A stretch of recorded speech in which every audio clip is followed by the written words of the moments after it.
All right, shalom, shalom, everyone. All right, welcome to the Tuesday night Torah study. Apparently, we're still getting something on the camera still put together here.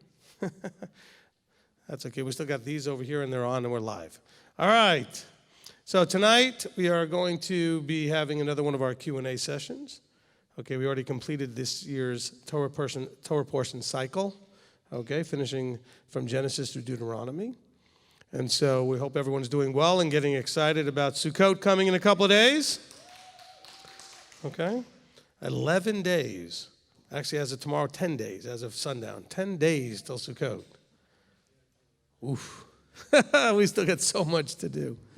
It'll be good. All right, so if you're online and watching a live stream, welcome. We have Manny on the live stream desk there, as well as Rob and Kurt. Yes, good, okay. And so please give them your respectful attention in the live chat room.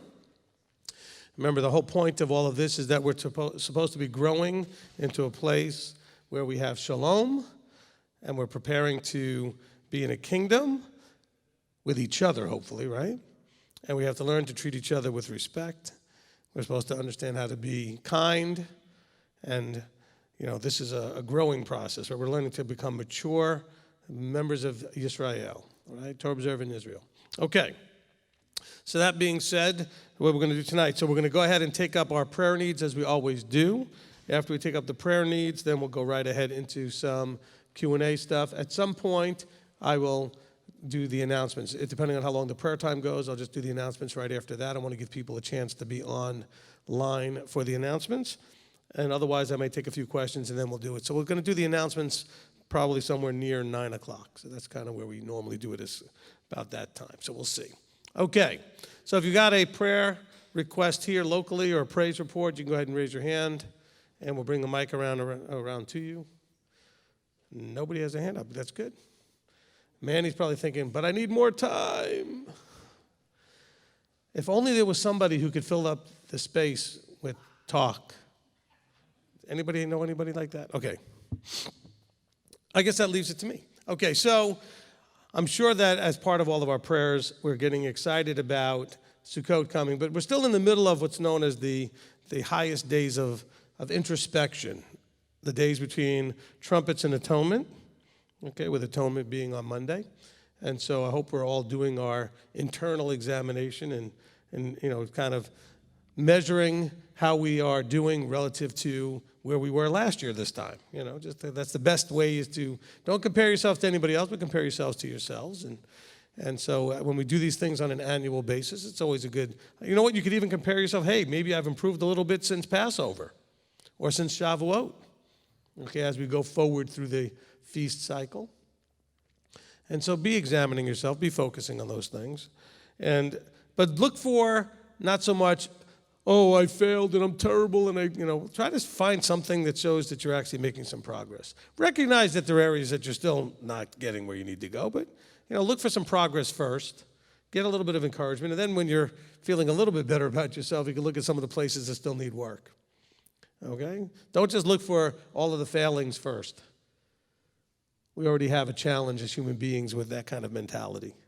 Okay? So just look and realize, well, first of all, you can look and realize you're still here. In other words, you haven't quit. You're still going forward. You're still making the journey. Well, that's a huge positive thing. I mean, you could have quit, okay? All right, but you didn't. You're here. And as long as you don't quit, you can get it, worked out at some point. So the main thing is not to quit. Now, we, of course, also don't have the mentality of just being here kind of gets you in. No. Okay, progress is what he's looking for. Forward motion on the journey is what he's looking for. Okay? As we strive in the direction of the kingdom, as we work towards becoming, transformed into the image of Yeshua. And so we're going to keep working on those things. And so we're looking for those little things that say, you know what? I realized last year I was struggling with A, B, C, or D, whatever it was, and actually I've gotten 1 or 2 or 3 of those things in a better place, under control now, maybe in a better place. So be encouraged by that and keep going more and further to completing, fixing some of those things and getting those things worked out. Because the journey is really about removing. See, we're not supposed to add or take away from the Torah, but you need to add and take away from you. Okay? No adding and taking away from his word, but you need to add Yeshua-like things to you and remove you-like things from you. And that's part of our journey here, right? To go, as you transform, there is it probably never happened, but, there was this saying that goes back to asking, one of the great artists, I think it might have been Michelangelo, and they said, when you're working on a big slab of, granite, how do you go about carving it into a horse? And he says, well, I just chop away everything that doesn't look like a horse. And then I'm left with a horse, okay? So with you, you start chopping away at everything that doesn't look like Yeshua. Only thing is you have a different problem. When he starts with the block of granite, everything he needs for it to look like a horse is inside the granite, okay? And only he does remove the stuff that doesn't look like a horse. You've got to add some things. Okay, you have some things that you just are more a part of you that you need to add, okay? So while, yes, everything you need to a certain degree is inside of you, if that were completely true, you wouldn't need the book, you wouldn't need the word, you wouldn't need teachings, you wouldn't need guidance, you wouldn't need a structure, okay? But see, Christianity might try to convince you that everything you need is just inside of you. Just make an altar call, just make a commitment of some sort. The seeds of everything you need are inside of you. But like if I just take seeds and put them on the floor, are they going to grow into anything? No, I got to put them in the right medium, water, dirt, whatever it needs to be, right? Some things grow in water, some things in dirt. If it's in dirt, I may need to water them for them to grow. I need to be careful I don't bury them too deep or too shallow or whatever. I mean, there's a lot of things that go on in planting a seed and having it grow.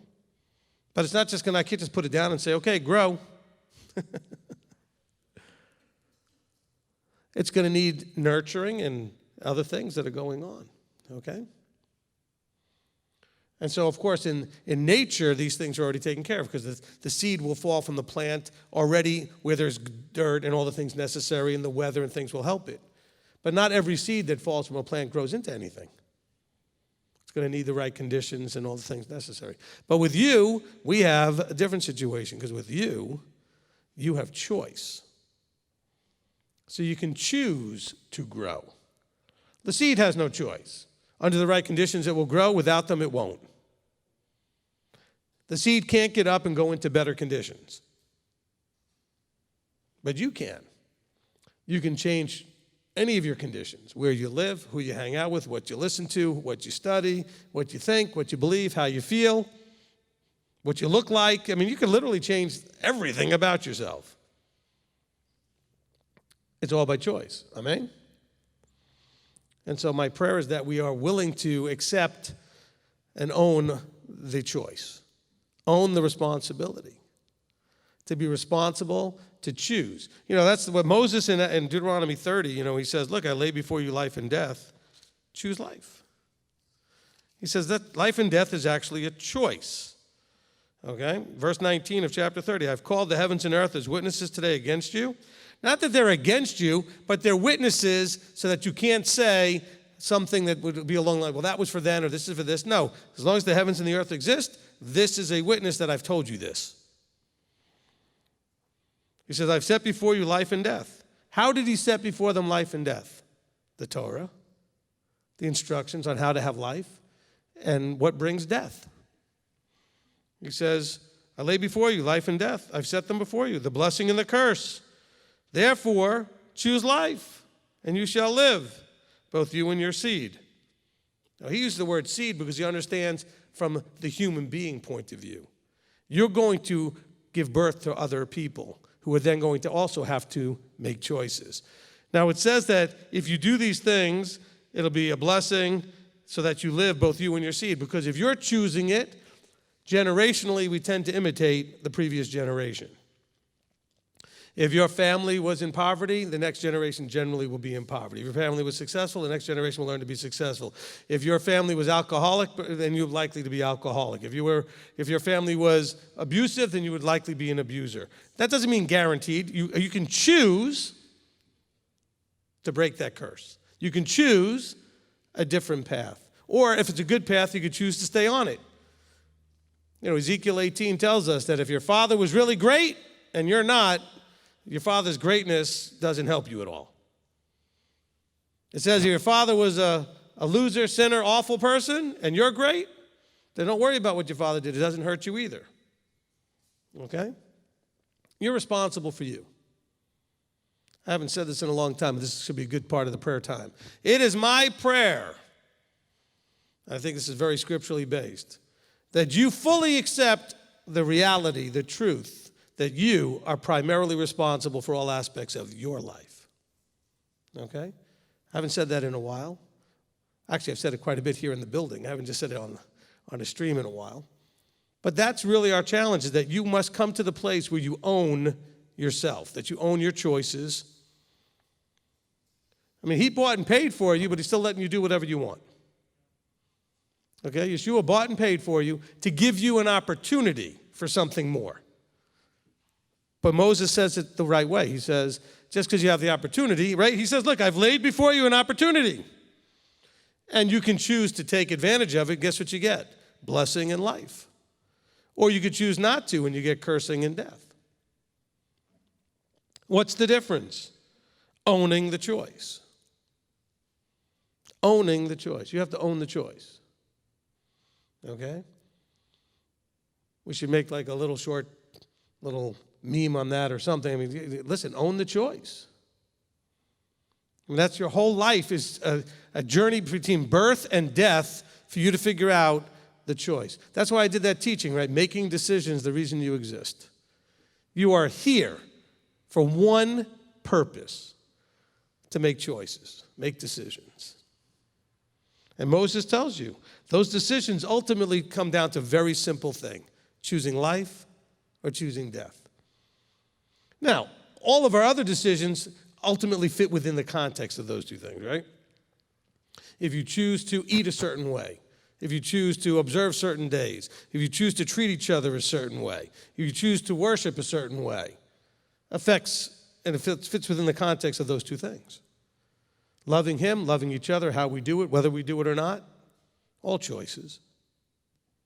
That's my prayer that we first start off with. See, a lot of people say, I'm praying for you to make better choices. I'm not. I'm praying for you to understand that you actually have choices and that you need to own them. I think if you owned it, you would make better choices. I don't need to pray for you to make better choices.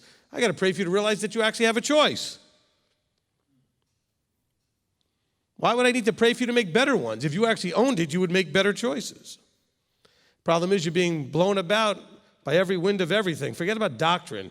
People, life, situations are just bouncing around and tossing you to and fro because you've lost the power to choose. You have forgotten that you actually have power, that you have strength to choose. You know? Oh, but that takes strength, and I don't have that kind of strength. Well, then own that you're weak, but own that being weak is fixable. You know, you can start off weak and you can become strong. I wrote down a little note to myself today that I might do a teaching, basically that's from weakness to strength, an internal journey. Okay? From weakness to strength. You know, we've talked about that a little bit, haven't we, over the last couple of months when I've talked about people being weak-hearted or weak-minded. But we have to have strength. You know, the many times, there are a couple of verses, many times where Moses said to Joshua, what did he tell Joshua? Be what? What did he tell Joshua? Be strong and of good courage. What do most people focus on? The courage part.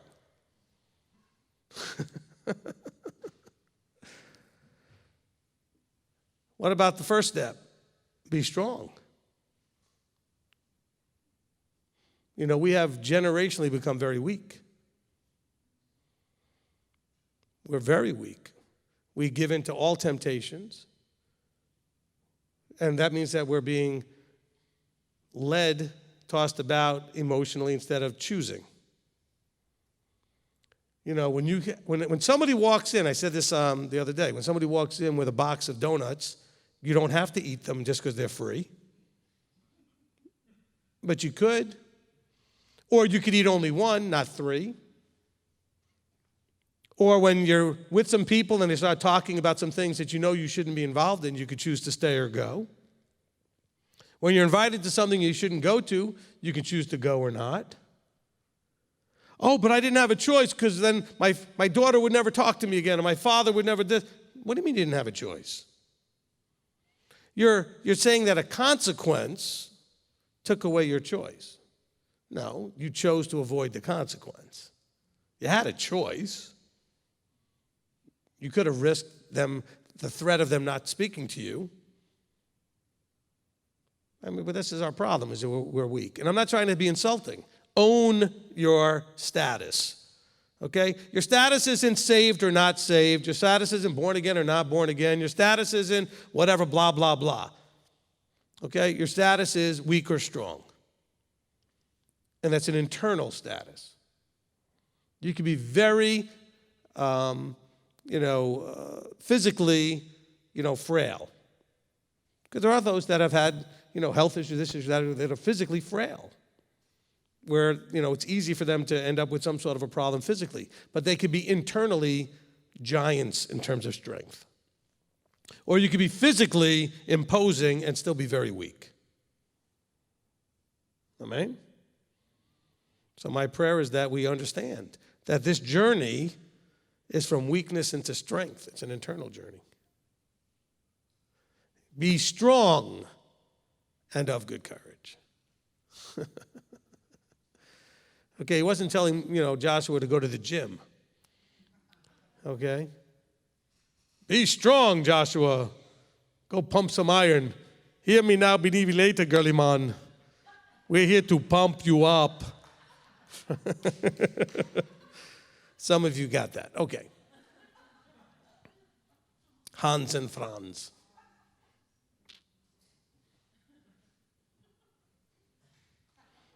It's an internal strength we're talking about, right? You ready, Manny? I don't know what I almost. What did you call me? I was gonna say, hey, man. I was trying to do the Hans and Franz thing, and then I was trying to say Manny, and it came out Monty. I wasn't sure if Somebody thought I said mom. Yeah, I thought you said mom. No, I was still doing Hans and Franz, Manny.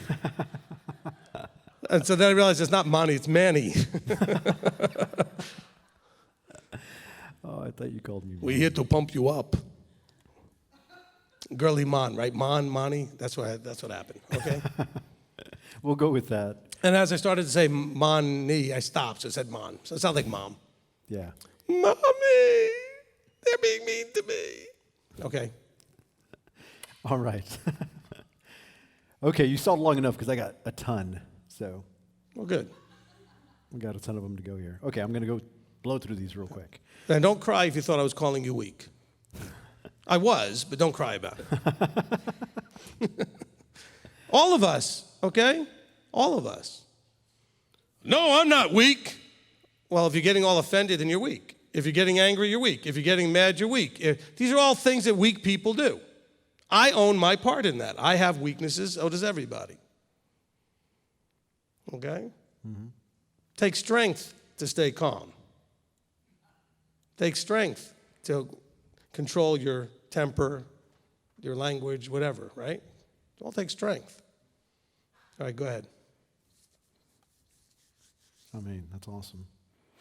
Okay, Kayla, special praise for Michelle Huerta and Martha Bishop, who have been such a blessing of support near and afar.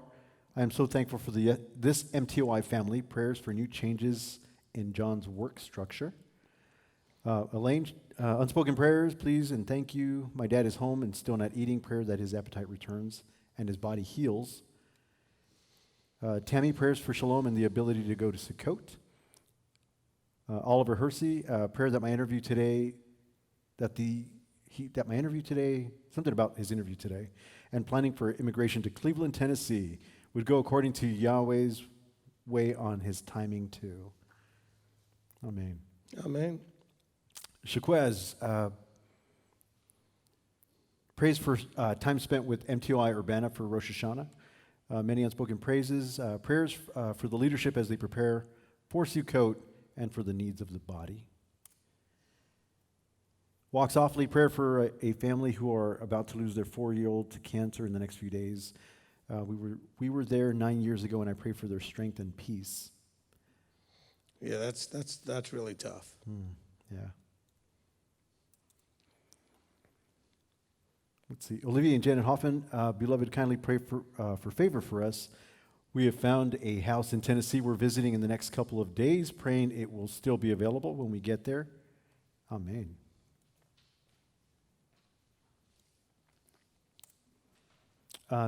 Shelley Bell, prayers for safe travels for all for Sukkot and for the body to stay strengthened of heart and mind, not to quit, but stay focused on Torah and the Father. Sherry, prayer request, pray for my furnace to be fixed, my gas electric bill to get paid by LIHEAP, and my SSI check back under my control because my payee rep hasn't been paying my bills. Yeah, let me interrupt. So when you said, the prayer, the person said about not quitting and et cetera, think about, because this brings me back to my personal training days, okay? You would think that, only people that don't know what they're doing need a coach. Actually, some of the most successful people out there have coaches. And what's the main thing that the coach is doing? Watching to make sure you're doing everything the best effective way, but also telling you not to quit, okay? So it just reminded me when they said, the person prayed that we don't quit, and I had mentioned it earlier. When I used to train people, I used to say, one more, don't quit, you can do it, keep going, one more, keep going, you don't quit, right? But that's, again, part of the evidence why there needs to be, and you need to have a structure. Because within the structure, you find the mentoring, the coaching, the people out there that are going to tell you, hang in there, don't quit. You can't do that by yourself and encourage yourself, the same as having somebody else encourage you and speak to you and tell you you can do it. Okay? Go ahead, continue. Okay, let me go back up here. Claire Isaac, thank y'all for another year. Betty, prayer request for a friend named Maureen. She's going through many challenging life items and asking for wisdom and guidance in making the decisions she needs to make. Erica, many thanks and praises to Yahweh for everything he does for us and gives to us on a daily basis. Regina, praise the Father for everything that has happened in the past couple of days, but more so today. Thank you, Father, prayers that all things forward to go according to his will, and prayers for all Mishpocha. Kenya, my younger brother Glenn, to be healed of his kidneys and of dialysis. Mark Neal, please continue to pray for my fiance and my strength and shalom as the hospital still refuses to even acknowledge she exists. Carrie Ann, prayer request, please pray for my friend Kate. Her house burnt to the ground and they lost their small dogs in the fire. May Abba bring them comfort and shalom and provisions. Amen. Walk softly, prayers for our daughter who is having dental surgery on Thursday. Praying she'll recover well. April, praise report to sell my mother's house. I need to find the mortgage payoff from 40 years ago.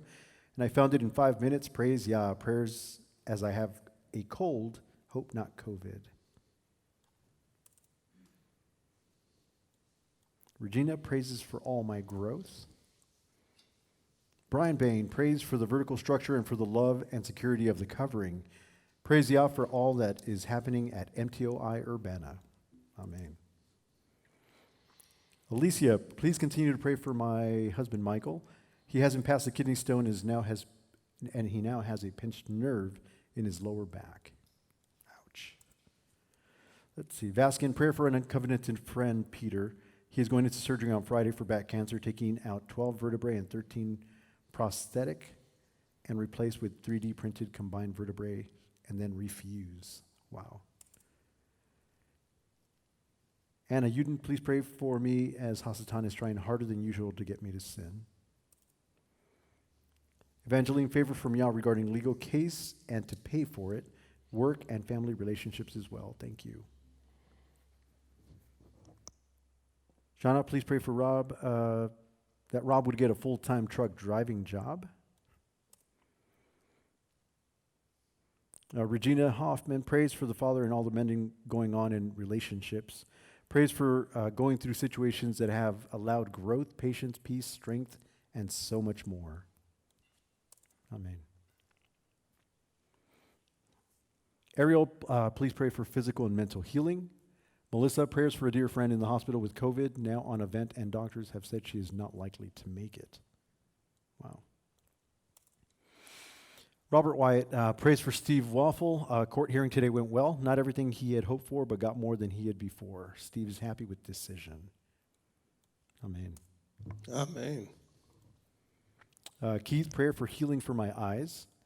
Kevin, praying for guidance and direction in this unstable world. Cheryl is asking for a prayer request for upcoming medical procedure and funds to pay for it, and for proper repentance during the season of repentance. Regina Hoffman again, thank you, MTOI, for being there for all of us. Thank you for being patient, kind, loving, understanding, etc. Every time I call, it's nothing but love. Amen. Bree, prayer request for discipline and focus to be a better wife and to know the difference. When to go my own way. Chantel Jackson, prayers for my husband to feel better soon. He had a fever today, so I'm praying that he gets better quickly and that no one else will get it. Amen. Disciple prayer requests, seeking vertical authority, Yahweh's clear direction in the teacher that I glean from. Bree, prayer request for a dear friend of mine. She is Torah observant. Her, not her ex. She wants to get full custody of her 2 daughters and move away. Her ex disagrees. Shasta, prays I was able to keep. That one's going to be tough to decipher. Let me get back to that one. Carlene, prayer request for safe surgery with no complications on its 28th on 28th of September. See, prayers for my daughter and her husband traveling from Arizona to join us here in Iowa. Jessica Phillips, big praise. We've received the state approval we needed, and we will be in Tennessee for Sukkot. Amen. Nancy praises for Shabbat services, wonderful liturgy, music, and teaching. Thank you. Nella Trujillo, unspoken prayers and praise and thank Yahweh for all things.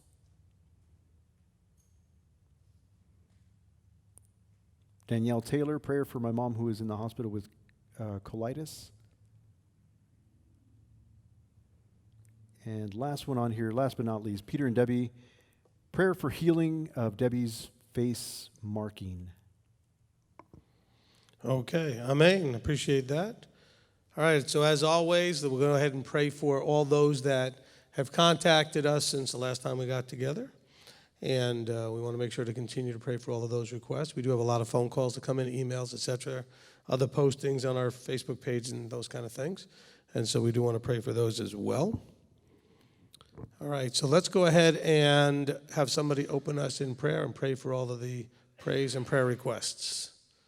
And actually, we didn't even grab the mic. So why don't we have George? Oh, Charles has got the mic. Okay, why don't you bring the mic over to George? George can pray.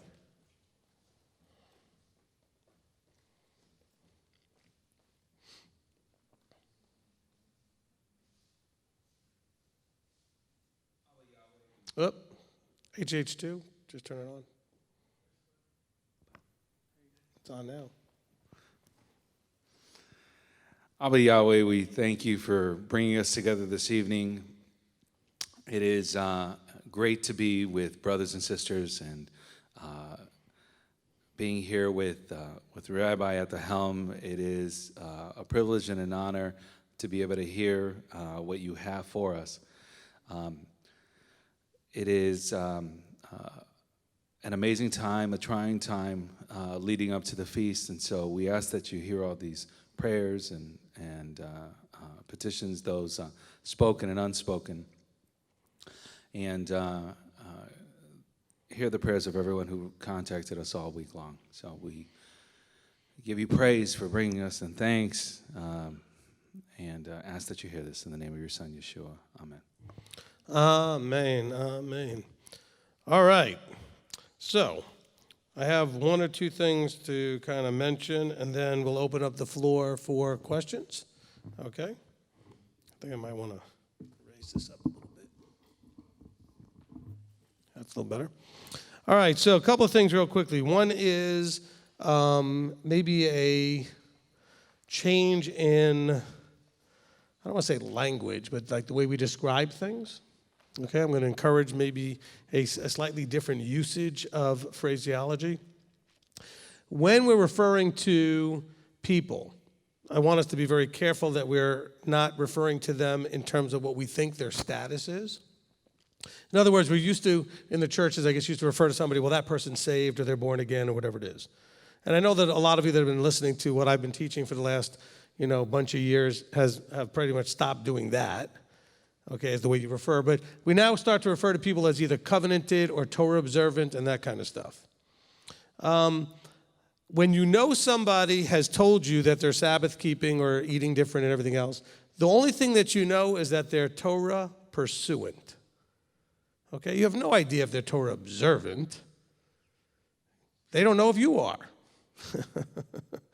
You keep some things, maybe you keep a lot of them, but you're pursuing Torah observance, okay? You're pursuing getting it right, figuring it out, because I think all of us could admit that we are going through a journey in which we are continuously discovering things that we need to stop doing and need to start doing that we have not gotten right yet. Okay, we talked about adding and taking away, right?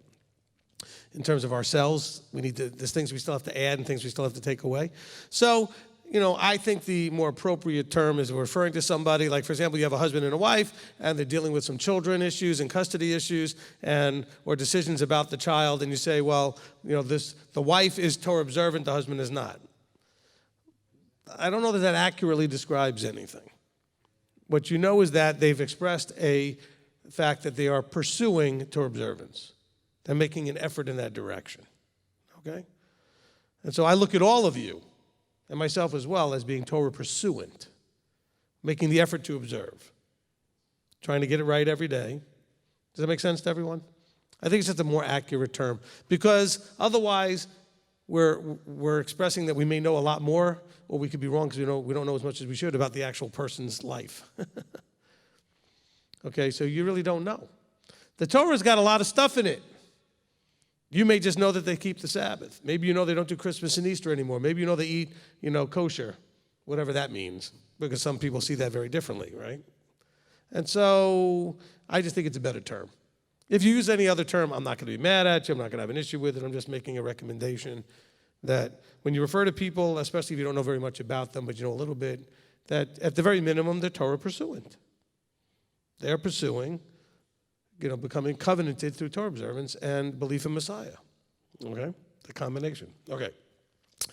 Another thing that I wanted to bring up that will probably launch us into a tizzy, a flurry over there for Manning, is that I understand I guess it was on trumpets, so it was on Rosh Hashanah on trumpets, while I was busy getting everybody stirred up and trying to explain the calendar, apparently there was at least a bunch of people on there trying to get upset that I would be called rabbi. They were upset about this. They were upset about that. There was all kinds of stuff going on the live stream. This is weakness. Okay? If you don't agree with somebody and it upsets you, that's weakness. Well, why does he call? You're not calling yourself. If I use a title and you don't agree with it, that's not your problem. Why does it bother you? Why do you think it's your job to set me straight or everybody else straight in the chat room? Whatever it is, about the calendar, about the nature of the Godhead, about whatever it is, okay? It's actually my job to do that. Like, that's literally my job. Is it literally yours? Then if it is, what are you doing in my chat? Where's your chat? Okay, if it's your job, why are you in my chat? Do you understand what I'm saying? Okay? Now, if it's your job and you're part of this structure and you're within my discipling structure, so to speak, well, then you would be in my chat, but you wouldn't be saying anything to stir any of the pot that way. Okay? So if you are a teacher and it is your job and you don't agree with me, why are you in my chat? Just a point, a question. Okay? Are you there to try to get attention? Are you there because you have a self-righteous position that's your job? I literally have had people email saying it's their job to contact ministries and straighten them all out. I feel bad for you. What an awful job to have. I'm not saying that to be funny. Hey, could you imagine if that really was your job? To contact ministries and have all that conflict, telling them they're wrong and how dumb they are and everything else and straighten them all out? What a horrible job to have. Thankfully, I've never seen anybody in Scripture with that job. Now, I've seen human beings that think that that's a job to do. Well, Rabbi, you're correcting a lot of people from the microphone to whoever wants to hear it. I don't contact anybody to straighten them out. I don't contact other ministries and tell them I think they're wrong. Oh, we've heard you on the microphone if anybody wants to listen or not. But you're in my chat room. Oh, why do you call it your chat room? Because it is. I created the live stream post by this ministry. I've chosen to post it. It didn't spontaneously show up on YouTube. Yahweh divinely didn't just make it appear on your feed. I put it there and you found it or you were told about it. No, that's not me being ego and prideful. I believe he wants, that it's still him. He wants this to be there. But it wasn't posted as a challenge to your beliefs. Now, I expect that some of the things I say will be challenging to your belief, but it wasn't put there like a gauntlet slap. You are hereby challenged. My name is Rabbi Steve Burke. Oh, he said Rabbi, challenge accepted. You know.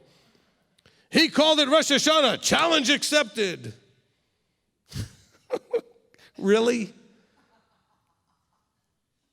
What are we, 11? You know. This isn't maturity. This isn't strength. Oh, but I need to defend Yahweh. Really? He needs you to defend him. That's really funny, actually. The creator of the whole universe needs you to defend him. There can't be anything dumber than that. And you guys are on Facebook and all these things, and you're saying, oh, but I'm just defending Yahweh. Okay. Interesting. What, are you his bodyguard? See, this is the stuff I don't understand. And so I get to come, once we're done with services, I get to have the live stream guys, Rob and Kurt and Manny, whoever it is that week, come up to me and say, oh, you can't believe the stuff that was going on. They were having a meltdown because you had the word rabbi was used about you, like this title thing. If you got a problem with that title, I don't care. That's fine. Go listen if you really want to know my position on to the little in focus that I have called, call no man rabbi or something like that, or well, I don't know, something about not being called rabbi. Manny can tell me what the actual name of it is, but do not be called rabbi, okay? And some of you are thinking, well, if you know that's the name of it, then why are you using it? Because it explains why people don't understand that phrase from Matthew 23. I know where it is. I know what it's about. I mean, I'm not up here so brilliantly explaining to you how to keep the holy days and the Sabbath and everything, and I don't understand Matthew 23 simplicity about a title. Okay? And I use it knowing full well it's causing a meltdown for so many people. Beep, boop, boop, boop, beep. Okay? There's a little button pushing. Or I should say, it's because of whatever that is. Right, Michelle? There we go, right? Whatever that emotional thing in your, that's why Abba allowed me to do that for you. So you could deal with that. But you people still do that. That's all pride. That's all ego. That's all vanity. It's not your job to set anybody straight. But what do you do every week? I'm just putting it out there on the airwaves. You can receive it or not receive it. Didn't I just talk about this in the beginning of this, that everything's a choice? If I say something, you've got a whole bunch of choices of what you do. You can ignore it. You could be distractedly not listening. You could be paying attention and disagree. You could be paying attention and agree. There's like so many things you could do with whatever comes out of my mouth, especially when I'm not literally talking to you directly, except for you, right there in your house on your couch. I'm talking to you. Okay. Everybody else, I'm not really talking to. In the purple pajamas. You know who I'm talking about over there. Eating ice cream. Okay, so I'm just saying, all right? We get so full of ourselves. Listen, I want you to know this. I listen to probably more than a lot of you, maybe most of you, other teachers at times, not listen on a regular basis. I check out other teachers on a regular basis so I know what other people are teaching. Especially if somebody refers me to, hey, have you heard of this guy or that guy, or whatever. So I'll go listen to see. And you know what? They almost always say stuff I don't either agree with or don't whatever, and that's fine. And you know what happens? I just make a note of it. Like I go, okay, that's something that I don't agree with, and that's fine. And if I hear enough to figure out that I feel like I got the person kind of figured out and I already know how I agree or don't agree or how I feel about it, then I either continue watching or turn it off. Do you know how many times I've posted in their chats or on their comments? 0. You know how many thumbs up, thumbs downs I've ever given? 0. What's the point of all that? Why would you, oh no, we got people to give us thumbs down. We have people who give us dislikes before the stream starts. Like literally while it's just showing the slideshow for the first 15 minutes before we actually start on Saturdays. And we already have 3 thumbs down. Nothing's even happened yet. Is that a mature thing to do? Okay, the body has to grow up. We expect children to be weak. We expect adults to be strong. But we're showing the weakness. So when we show weakness, we're acting like what? Children. And this is very childish behavior. It's just, and here's the funny part. People will come up to me and ask me, well, doesn't it bother you? When I said, no. Why would it bother me? It had nothing to do with me. It's all about them. But they're attacking you and saying this and saying that. Well, so what? I don't have to receive that. Why do I have to receive that? I recognize that's a person who's struggling in their life with something and feels like they need to get attention or whatever it is, step out there and think this is their job to do this. And that's why in the past I used to say, fine, before you comment on my teachings, where's yours? Oh, but I'm not a teacher. Well, then keep your mouth shut. That doesn't mean you have to agree with me, but you don't get to speak up if you're not going to now back up your point. Well, that's what I was trying to do when they booted me out of the chat. Well, it's not your place to do that in my chat. You make your case by publicly posting a case, not by arguing with people in a chat. You have a problem with me. Why are you disturbing the peace of the people in the chat? Well, I don't like with bubble. Fine, your problem's with me. The people in the chat aren't necessarily up to the challenge in dealing with your stuff and up to that nonsense and everything. Call me and deal with me. We'll see how it goes. That's not a prideful. But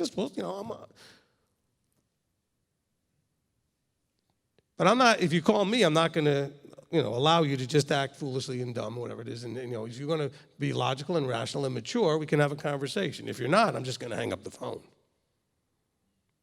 And then you'll say, oh, what a baby, he hung up the phone. No, there was just no point in going any further. Why would I continue a conversation if you're just going to be just vomiting immature baby stuff? What I mean is the emotional just blah, blah, blah, blah, blah, blah. Well, I mean, I might try to calm you down and ask you to calm down if you want to have a conversation. But see, that's the whole thing. You'd rather go in there and just disturb everybody's peace in a holy day service. Can you believe that? Shame on you if you're watching today right now and you did that. It was a holy day service. Oh, but you were doing all that Jewish stuff. And what was wrong with that? Well, it's Jewish stuff. Okay. Your Messiah is Jewish, lived a life as a Jew, went to synagogue, did all those things. Do you have a problem with that? No, he was the first Christian.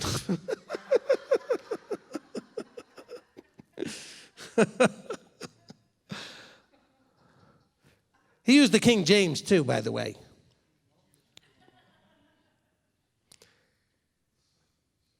I'd like to say ignorance is bliss, but ignorance is causing these people all kinds of emotional pain.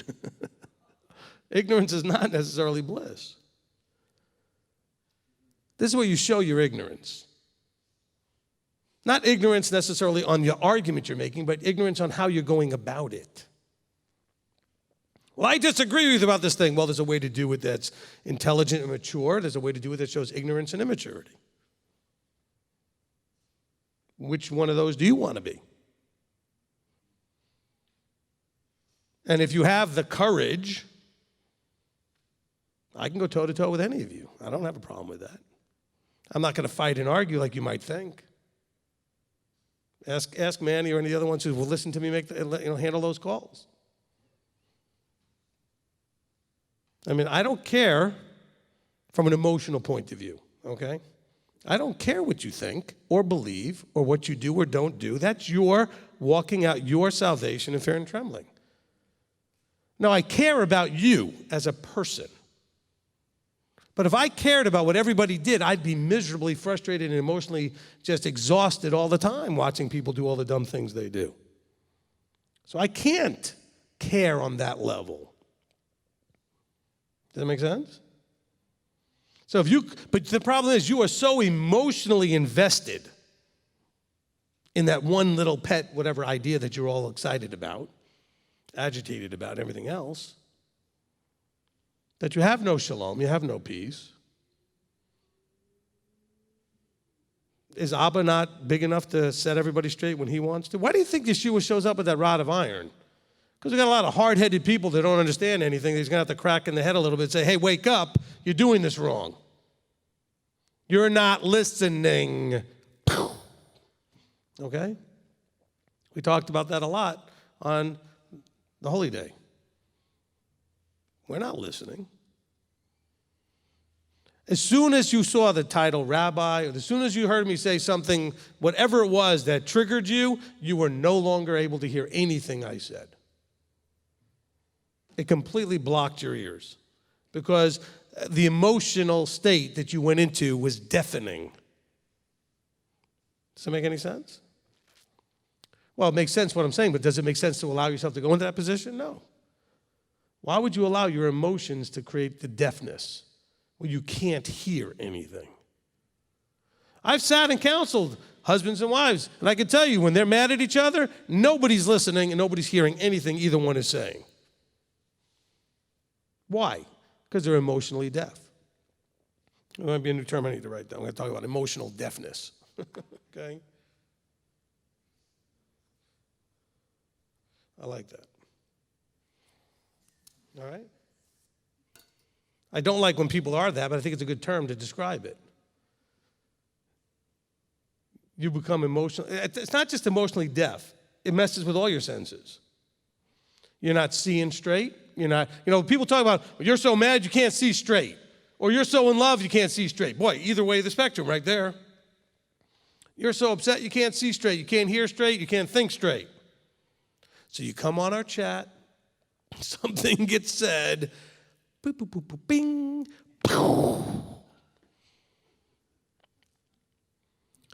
Can't you explode in your own house and not have to type? Why are you typing when you're exploding? But you guys all do that.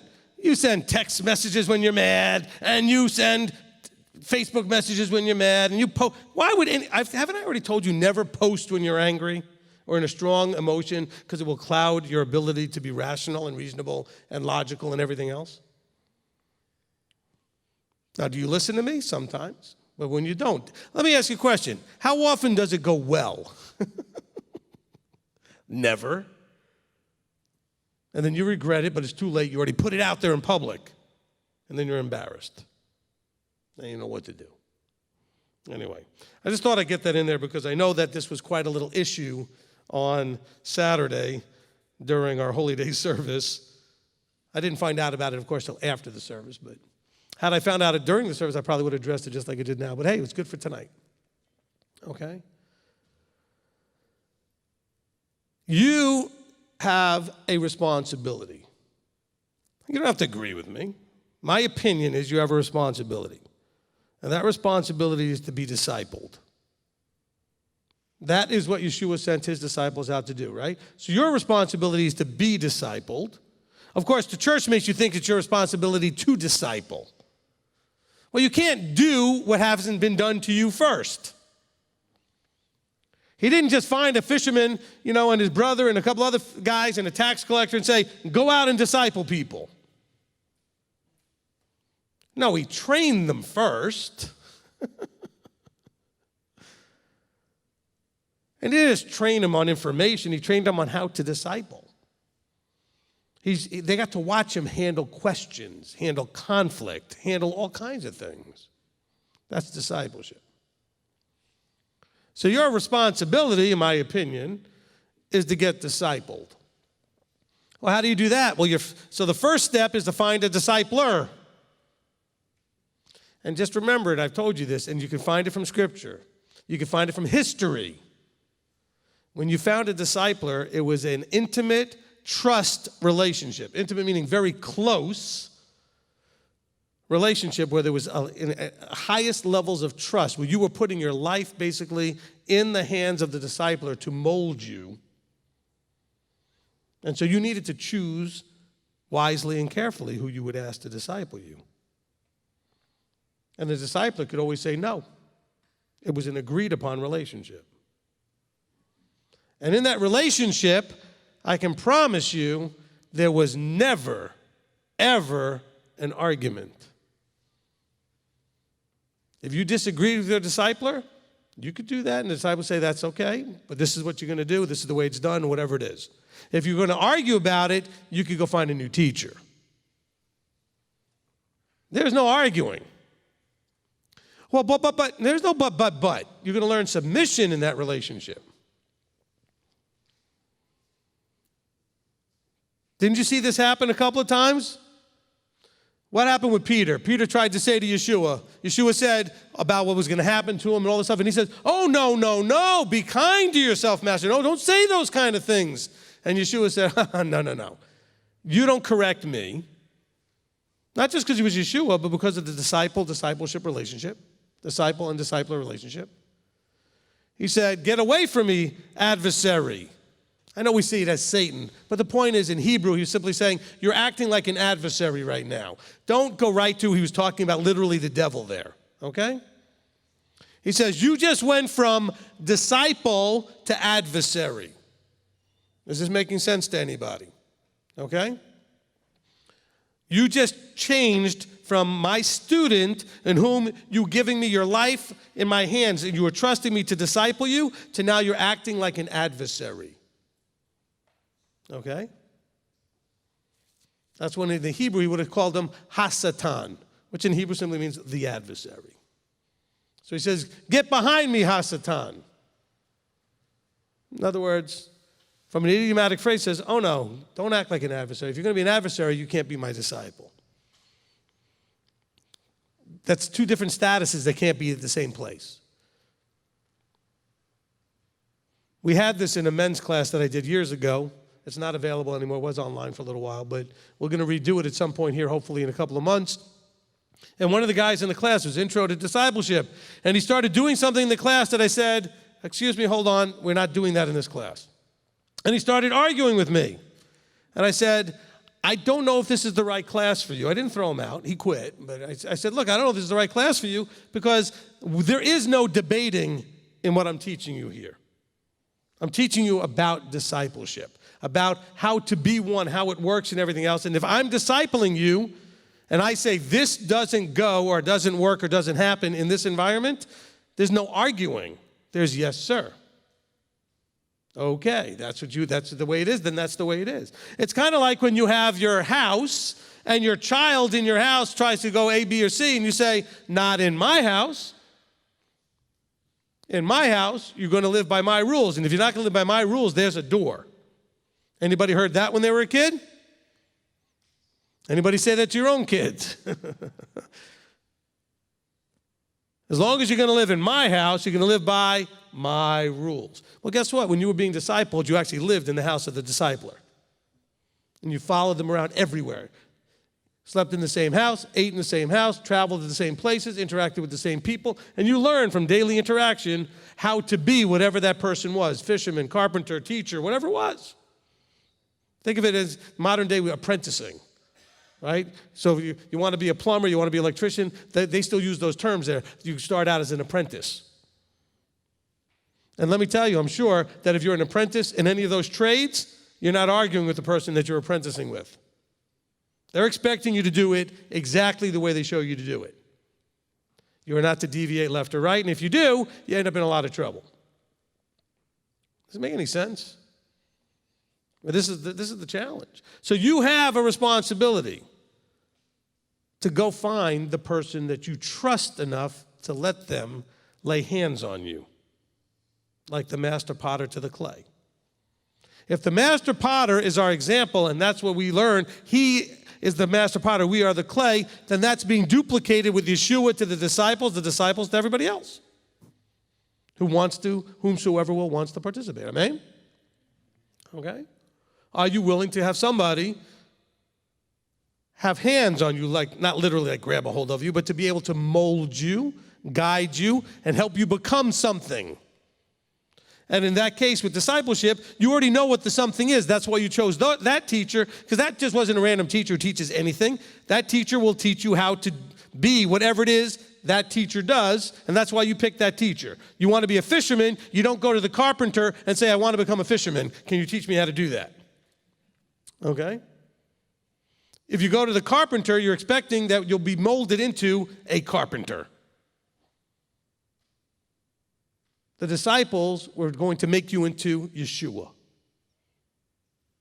His apostles, his disciples, were there to mold people into him. Now, do you trust somebody enough to do that? That's really tough. And that's your 30-minute starting opening sermon.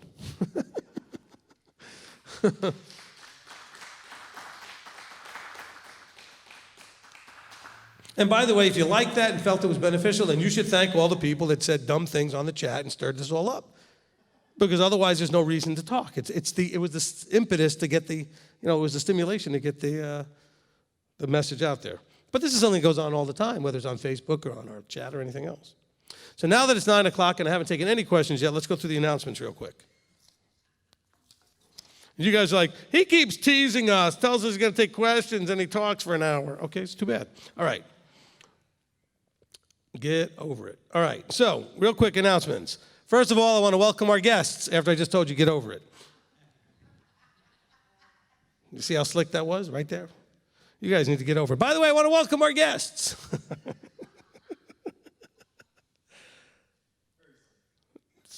The transition was seamless. Okay. All right, so I do want to welcome our guests. Look, guests are welcome. Adversaries are not.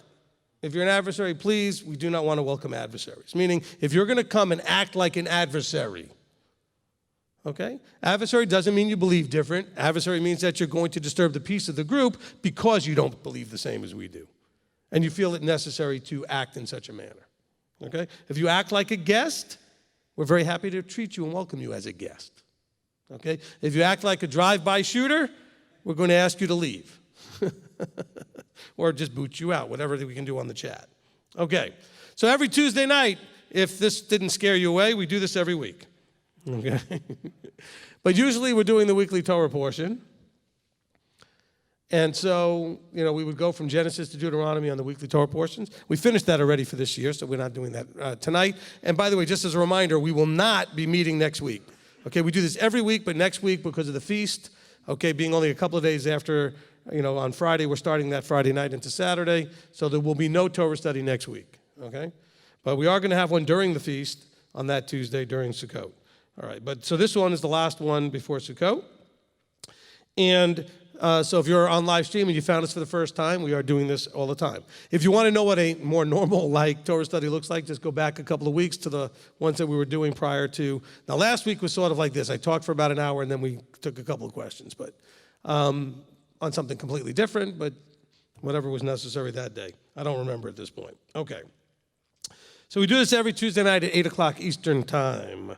And then on our website, we have a website for our youth program. We have a youth program that does also the weekly Torah portions, as well as special editions for the holy days. And usually when I get to that, when new people think, oh, here comes the sales pitch. No, it's free, so don't worry about it. It is a pitch, but it's not a sales pitch. Okay, we have a wonderful program called Parsha Pearls. It's for the youth. They refer to the Torah portions each week as Parsha, as a Parsha or Parshiot. Okay, so Parsha Pearls is a program for children 5 to about 18. It comes in 2 different PDFs, one for the younger children, one for the older children. Okay, and you can look at those. It discusses some aspect of the weekly Torah portion, has questions with fill in the blanks or whatever to see if the children understood it. There's also enjoyable ways to engage with the material. There's word search puzzles and crossword puzzles and mazes and coloring pages. And let's see, there's a craft and a notebook page that they can make. There's a song, there's a snack. So you can actually make a snack that's sort of connected in some way. Like maybe they're talking about the tabernacle and you actually make out of pretzel sticks and other things a tabernacle. And so you make one and then you can eat it. Okay? So it's a lot of fun. There's some Hebrew flashcards that you can print out and cut out and use with some of the Hebrew words from the weekly Torah portion. So it's a fantastic program, highly recommend it, and it's very affordable since it's free. Okay. Then we also have audio scripture readings. Okay. Oh, actually, I was supposed to add something else for the, let's see. Well, I won't add it as part of the Parsha Pros. I'll have to add it during the Sukkot stuff, so I'll add it there. Okay, but on the Parsha Pro, on the MTOI website, if you're coming to Sukkot, on the feast page, there's a drop down in there. Look for Sukkot 2020. It has songs for the children to learn. If you're coming to our event, or even if your children want to learn it at home, okay? We have one song for the Katan Aleph and one for Katan Bet. Katan means small in Hebrew. So we have 2 different age groups, 5 to 8 and 9 to 12. Okay, and the Gadol kids would be considered part of a different group, but they can learn songs if they want. Okay, so we have 2 songs based on the theme for this feast, which is the armor of Elohim, which is from Ephesians 6. Okay, and so there's 2 audios. One is with the lyrics, so you can hear what it sounds like, and the other is just the music, so they can practice singing without the lyrics being, so you have like a karaoke version, so the children can learn the songs. Okay. And the lyrics are there as well, so you have those that you can look at. All right, so please do that if your children are coming to Sukkot, so they could already be prepared, practice them before they get here. Okay, audio scripture readings. So our own Shira Wendling has recorded from the ISR version, which is the one I read out of, but the 2009 version, I read out of the 98, but she has the 2009 version for most of it. Some of it I think she chose to do out of the 98, but anyway, she has all of the Torah portions, the Psalms, the Proverbs, and the Gospels. Okay, so you can listen to all of that on our website. They're downloadable if you want to download them and listen to them at a convenient time, maybe when you don't have internet around, but you already have it downloaded. All right, for those of you that are new following us here, we have a Torah study on Tuesdays, but we have our services every Saturday. And we live stream them as well every Saturday, Eastern Time, 1:15. Okay, 1:15. Some of you think, well, that's a weird time to start. Well, because we told you 1 o'clock and you were normally late like 15 minutes. That's why we started doing 1:15. Because I used to tell everybody 1 o'clock and then we'd start at 1:15. Well, now we officially just tell you it's 1:15. So, all right. And that service, if you've not been to one of our services, tend to run about 4 hours plus. So it's a long service. Don't be intimidated. It won't seem very long if you've never been to one. It actually flies pretty quickly, especially if you're here. Even more so than if you're not. But we do cover a lot of stuff. We have a good time. We sing, we dance. we pray together, we have liturgy, and we have a teaching. And then we have the after teaching, we have the during prayer time teaching, we have during the announcements teaching, and sometimes you get 4. All right. Okay, so that's every Saturday, 1:15. So if you are planning to visit here, plan to stay a little while. Eat before you get here. It's a long one. Okay, we will eat together as a group afterwards. We've had some people show up not knowing, and I had no idea. They just found us because they're local. They found us on the internet and had no idea that, 2 hours in and I haven't started even speaking yet. They're like, what's going on here? So I like to warn people, full disclosure, we start at 1:15. We don't end until like 5:30, okay, or 5 o'clock. So it's a long day. All right. Then we have Yom Kippur. Okay. Nobody wants to clap because you're going to be starving to death. I get it. Okay. Yom Kippur, Day of Atonement, is on Monday. Okay? Wow, it's like time is flying. It's on Monday. We'll have services at 5 o'clock. The service tends to run about an hour and a half like the trumpets one does, and then I'll try to talk a little bit afterwards to get us to about 7:30 when sundown is. Okay? I know that on trumpets, the service went about an hour and something minutes, and then I ended up talking for twice that. So you never know. But, I won't go very long because I know we're going to all be hungry, and I'll take us at least towards sundown, okay? So I'll be mindful of the clock. Sundown is about 7:30, but I will be announcing when it's dark enough for us to eat, okay? So just because the scientists tell us that official sundown, when the sun has dropped below the horizon, is at 7:27, it'll still be quite light outside, okay? And so, we're going to look for it to actually be dark. All right, so then we'll end our fasting then. So Yom Kippur is a full day of fasting. No drink, no food, that's it. Okay? No, nothing. All right? Don't need to swallow some extra water when you brush your teeth. You don't need to brush your teeth once you've done that the night before. Some of you are going to think, I got to brush my teeth 5 times today just to try to taste a little bit of toothpaste or something. Stop that. That's just weak. This from what we were talking about earlier. Okay. Now, if you have a health issue, you need to eat, if that's part of your health issue. Like, in other words, if you're diabetic and you need to maintain your blood sugar, or if you need to take medications that you're not supposed to take with an empty stomach, you're supposed to have food with it. Eat just enough to take the medicine, or just enough to balance your blood sugar, whatever it is that you need to do. That doesn't mean go ahead and have a huge meal because I said you need to eat. No, you need to eat what you need to as far as the need part. Just eat what's necessary to fulfill what's needed. Blood sugar maintenance, medicine that you have to take, whatever it is, okay?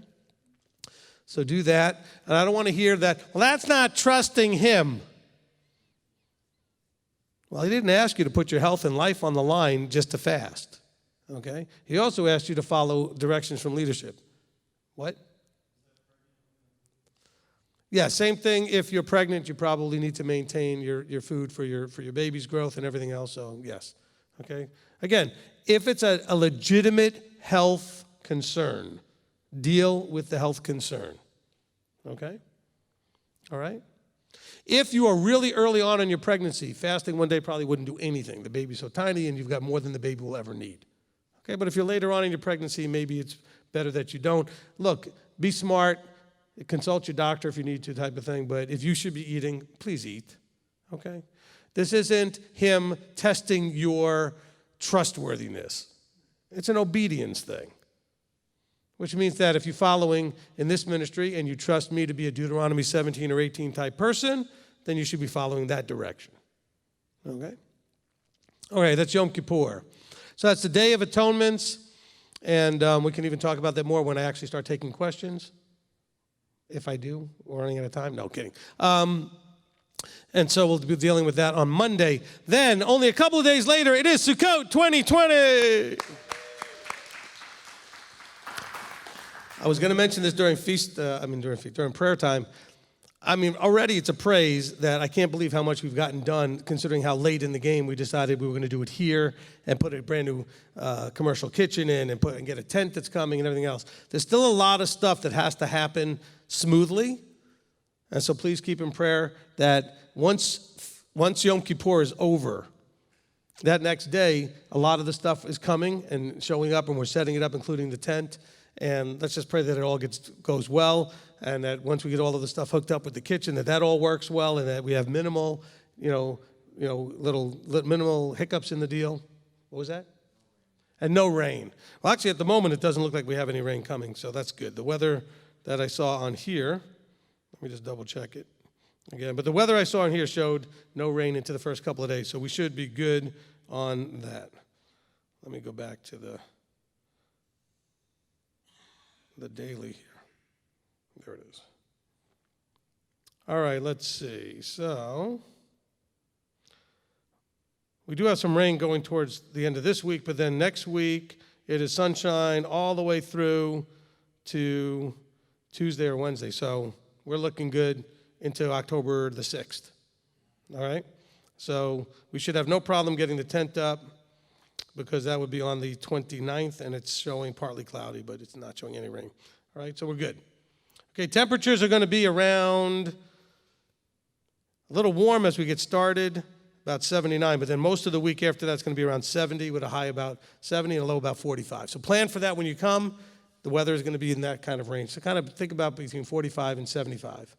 All right? So it's going to be a little warmer during the day. It's going to drop quite a little bit for nighttime. We're going to be in a non-temperature controlled tent.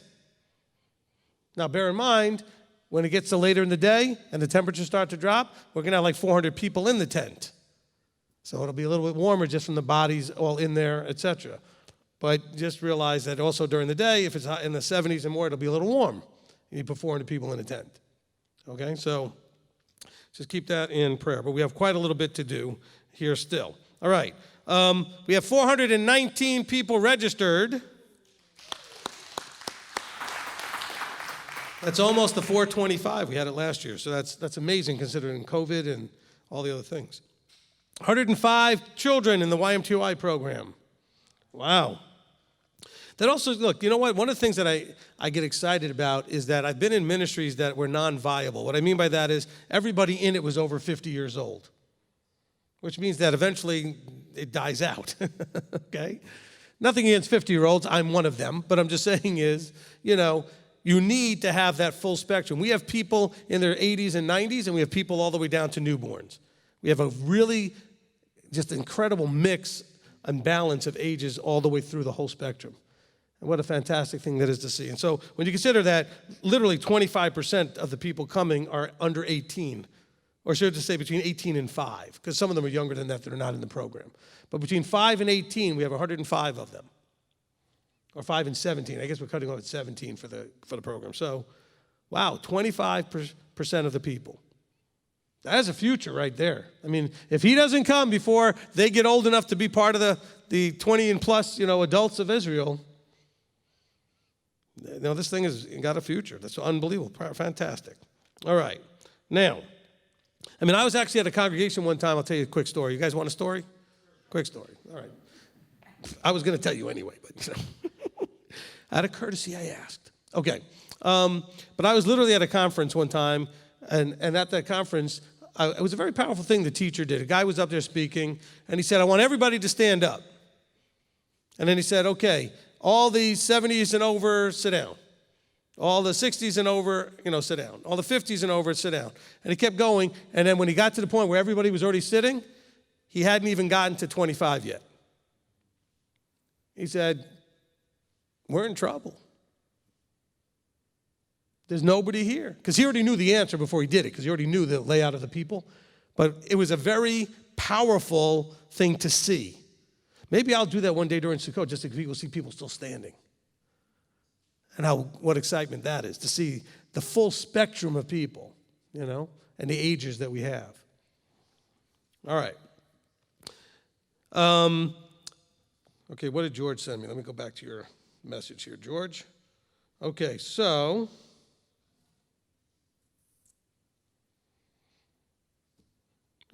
I just got a message about one of our members had a seizure. They called 911, so we just want to pray about that real quickly here. Father, we just want to pray for the situation and that you're aware of, and it's an urgency at this point, and we do want you to Be there to comfort the family and the parents in the situation. This is a child with handicap issues, and we do understand that that's already a challenge.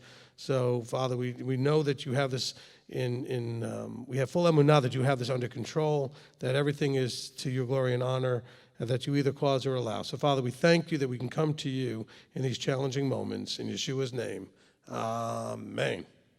Amen. All right, thank you for alerting me to that, Manny. All right, George. He says, okay, so we have a volunteer system that we've implemented. It's using software app called Deputy.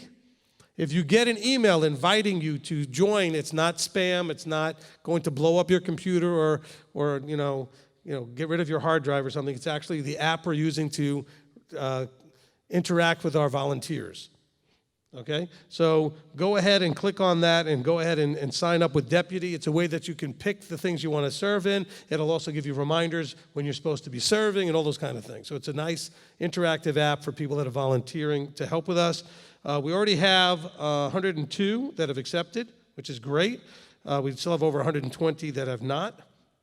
Okay, these are the adults and people that could be volunteering.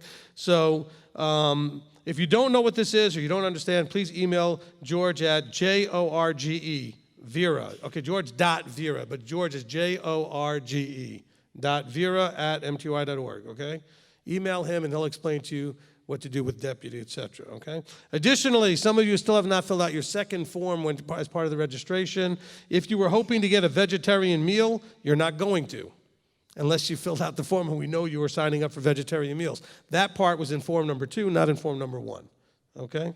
Also, if you wanted to alert us about any medical conditions for our medical team, etc., we need you to fill out the second form. These are all on our website, and so you don't have to go back and look for the email or anything else. Just go on the website, look for the second form, and fill it out, please, okay? All right. I think that's going to cover it for the Sukkot-related stuff. Okay, only other thing that I want to remind you of, a couple of things real quick. Pets, we don't have any place for pets. We don't have any way to handle pets. Please don't bring your pets. If you have a service dog, not a service kangaroo or service ostrich or service bird, okay, if you have a service dog, and that service dog is actually licensed, you may bring your service animal with you. Make sure you present George with your license or a copy of it so we can know that it actually is a licensed animal, and we will do the appropriate things to help you have your dog with you the way that you are licensed to have because it's a service dog, okay? Otherwise, no pets, please. Now, if you want to bring your pet, keep it in your hotel room or wherever you're staying and never bring it to the property, that's fine. We just don't have any way to handle them here, okay? So please do not bring your pets to the property. Okay. I know we talked about this on Saturday. I'll remind us again here. If you are planning to exercise your Second Amendment right, please let our security team know, okay, that you are planning to exercise that right. Which is if you don't know what I'm talking about, you're not planning to do it. Okay. So somebody thinking, what is he talking about? Well, then it's not applying to you. All right. But if you are planning to exercise that right and you are licensed to do so in the state of Tennessee or reciprocally with the state you live in with Tennessee, please let our team know. We're not trying to single you out or let anybody know about it. We just want to make sure that to keep everybody safe, we know who has what and we can give you some guidance and that kind of thing, okay? So it's just about safety, all right? And that would be David Hayes that you would let know. Let our security director, David Hayes, know. Okay, and some of you have already done that, and I appreciate that you've done that. Okay, beverages. I'm not sure yet what we're going to be doing as far as beverages. We're still talking about it. At the moment, we are only providing you with drinks during the meals. Don't come here thinking this is a convention or a conference where they're just going to have beverage service going all day long, okay? You're going to be staying somewhere. You can bring a water bottle. You can bring coffee in a coffee, travel mug of some sort. I mean, there's all kinds of things you could do. Now, we may end up providing some sort of cafeteria style or like a concession stand where we might have some things for you during the week. We're talking about that tomorrow. And if I work that all out, I'll tell you on Sabbath when I announce things on Saturday, okay? But at the moment, just plan to take care of yourself. It's going to be a long day while you're on property. Plan to bring some packaged snacks with you. Plan to bring something to drink with you so that you can maintain that. Look, you can always leave the property, go back to your room, come back, etc. We have a long break for meals, like a 3-hour break. So not a problem if you have plenty of time to do things in between stuff. Some of you I know can't go 2 hours without another coffee. I don't understand that, but I know some of you can't do that. But if you have one for breakfast, go through a couple hours and then you can wait till lunch, you'll be fine. But we may work something out for that. Just out of curiosity, and online, I don't know how they could respond, but because the people here. So if we had a concession where we made something very inexpensive, like cheaper than you could probably go out and get it, but as a fundraiser to help offset some of the costs for the kitchen and maybe for the property, etc. So if we had like, I don't know, like $1 coffee, or if we had like, sodas and snacks that were really cheap, would that be something people would be interested if we had it right here? All right, good. Okay. And so we're looking at maybe doing something along those lines. Okay? As long as there's coffee. Okay. You need to get one of those hats, but instead of beer, you put coffee with the straw, Okay? And then you'll just have it right there going all the time. Okay. Could you imagine if, no, never mind. I was going to say, could you imagine if I was on coffee? But coffee actually just makes me tired. So it doesn't work the same. All right, that covers my announcements, and it's almost 9:30. So we're good. We did good. All right. Now, we got lots of time still, and we could do questions stuff. Any questions about all of that stuff? No. Okay, so what I want to do right now, one more special thing before we start taking questions. I want to show you a video of the new property from some drone footage that Manny took, put to music. And so we're going to play that, and hopefully it'll broadcast also to those on the live stream.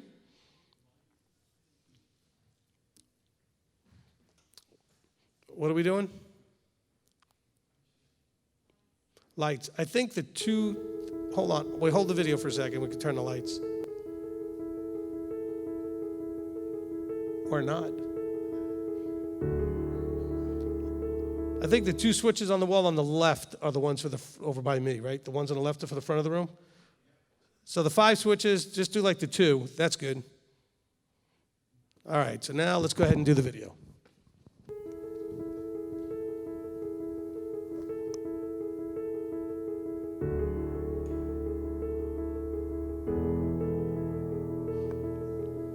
So the property is pretty much everything between the trees, including the barns.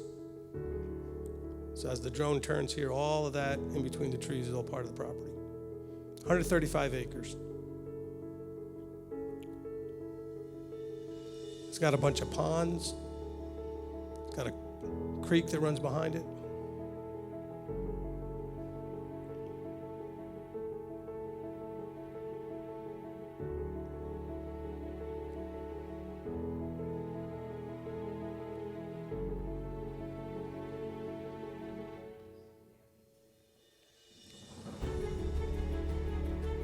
So all of that between all those trees there, that's all part of it right there.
All right.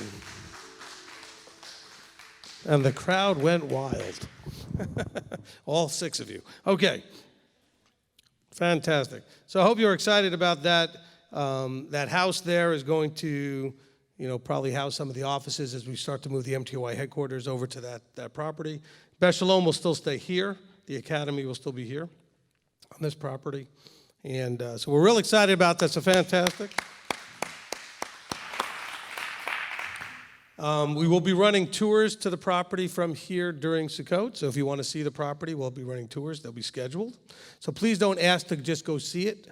Okay, we're actually going to have scheduled times every day that's not a holy day. I think we'll be having some tours, and not on free day. But so about 5 days during the feast, we'll have tours scheduled from right after lunch, from about 2 to about 3:30. Okay, so we'll be having those if you want to do. We'll also have tours here of this building for those that want to come and they haven't been here, so we can see the Beth Shalom headquarters here and MTOI headquarters here, as well as our academy upstairs.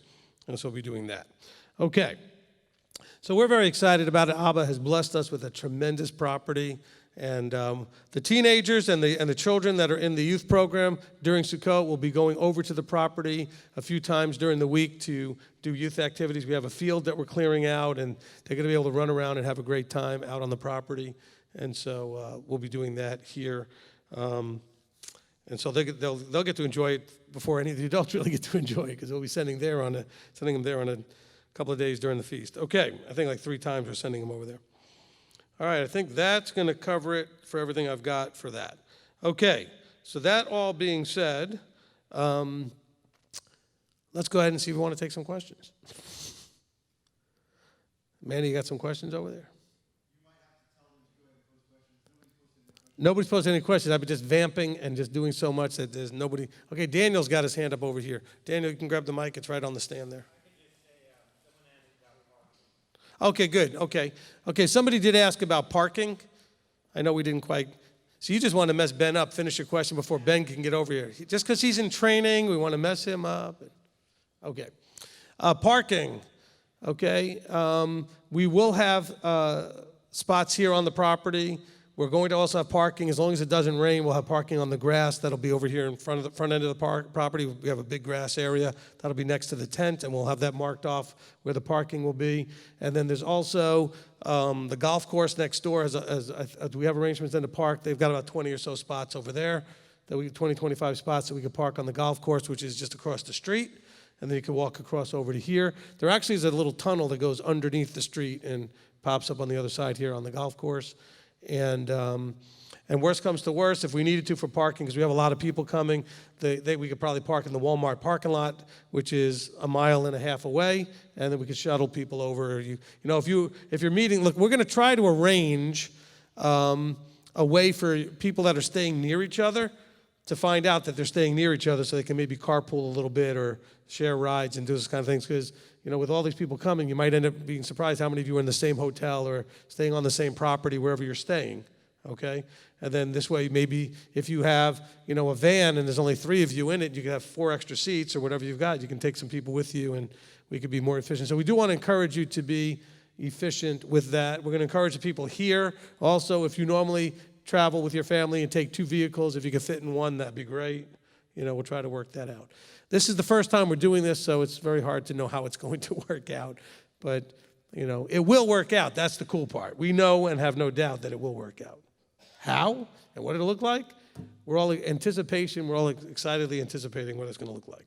All right, any other comments or questions about anything, the feast, or about, we said we make this a Q&A. So if you're online, you can start posting. Oh, now you're getting the questions. Okay, good. All right. And so we'll see if we can get a few of these in over the next half hour or so. So if somebody did want to know, they can ask about anything pretty much, or is it just about Sukkot? No, anything pretty much. We decided that we would just open up the floor because we don't really let you ask anything on most Tuesdays because we try to just keep it to the Torah portion. Now, just because I said you could ask doesn't mean I'll answer it, but you can ask anything. The newbies will learn. Let's see. Okay, well, first question, somebody did have a question earlier. Can you please ask Rabbi Steve what he thinks about Thanksgiving? We're not sure what to do about that. I usually go with turkey and cranberry sauce and a green bean casserole. Well played. Yeah. Is there a better way to do it? And the Cowboy game. Yeah, you know, I'm a Cowboy fan. And by the way, if you didn't believe in miracles, go back and watch Sunday's game. Because there's no other way to describe what happened. Anyway, no, Thanksgiving. I understand the question. The research on certain things that we are curious about is sometimes really clear and easy to figure out what's what. Like, does something have a pagan origin, something have a proper origin, whatever. And there's some things that are just hard to nail down. Okay? You know, what came first, the chicken or the egg type of thing, okay? And, of course, if you're a creationist, you know the chicken came first because he created the animals. So that's a simple answer. But anyway, the best research that I've done over the years, as far as what I feel confident with, is that Thanksgiving started off with a connection to Sukkot, okay? And it wasn't always in the third Thursday of November or whatever, but it was actually in the Sukkot time frame until the federal government moved it officially and made it the Thursday in November. Okay, so this was a harvest feast that, remember, the original people that came here were Christian or Judeo-Christians, right? They were Christians. And by the way, they were against Christmas. That was actually illegal when they first came here, okay? And they were against all that stuff, so they were much more connected to things like Sukkot, all right? So the best that I see is that it's connected with that. So I know people are going to find research that says this, that, and the other thing, and that's fine. Here's the key part. It's not a Torah commanded day. If it doesn't work for you, if it bothers you in some way, don't do it. It's as simple as that. I happen to think that there's nothing that I can point to give me enough concern to say that we shouldn't do it. I also have enough of an understanding to feel like this is a one-day event that has been for over 200 years understood to be just a day of Thanksgiving. Just like we celebrate July 4th as a national day pointing to independence. Or you might look at Memorial Day dealing with the soldiers and the military in the way that it does. Or Labor Day. You know, we have these days that are national holidays. Okay? So whatever it might have been connected to, once they moved it and made it a day that it is and everything else, it's hard to say it's connected to anything. It's a one-day thing. All right? And so that's up to you. I personally don't find a problem with it, and that's not without research. And so hopefully that's my answer. I still go with turkey, cranberry sauce, and without nuts. I don't want nuts in my cranberry sauce, but anyway. Okay? And the Cowboy game. And the Cowboy game. Yes, that is a Thanksgiving requirement. All right, next question from Jet out in MTOI, Philippines. How do we handle people that are obviously struggling but having a problem seeing it? I believe it's pride and has listening problem, but how do we address and make them realize the issue? By not doing what you just said? Okay, look, you have to understand your limited responsibility. Your primary responsibility is you are primarily responsible for all aspects of your life. You are responsible for almost no aspects of mine or anybody else's. Unless you actually they're your wife, they're your child, they're your husband, you actually have a responsibility relationship, okay? And so, as the leader of a group, like Jet does in the Philippines, you have a limited responsibility for the people in your congregation. That limit is to share information with them that you believe is truth and helpful to their walk. What they do with that information is completely out of your hands. Otherwise, we'd step into the realm of cult. We overstep our bounds. We actually go against the word that tells you that people need to walk out their own salvation. Okay?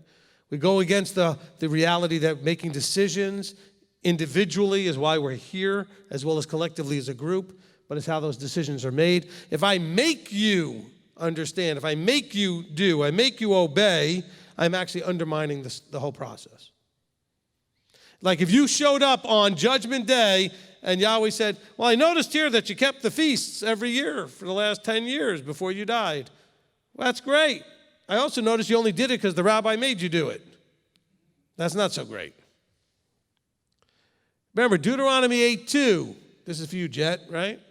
Deuteronomy 8:2 is the test that everybody has to pass. You have to prove your heart to submit, your humbleness to submit, right?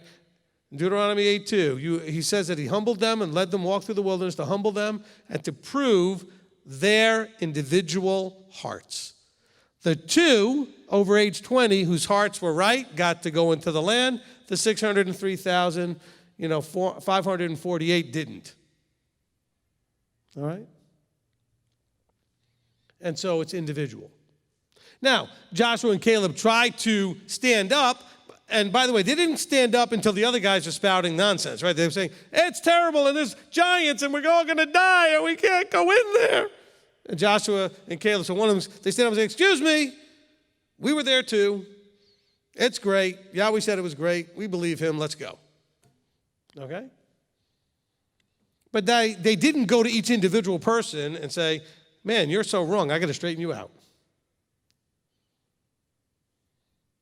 So the main thing is to recognize it's your pride that's coming from a good place. You want them all to get in. You want them all to get this. But in your pride, you think it's your job. Okay? You own something that's not yours. It's his. Don't own it. This is tough.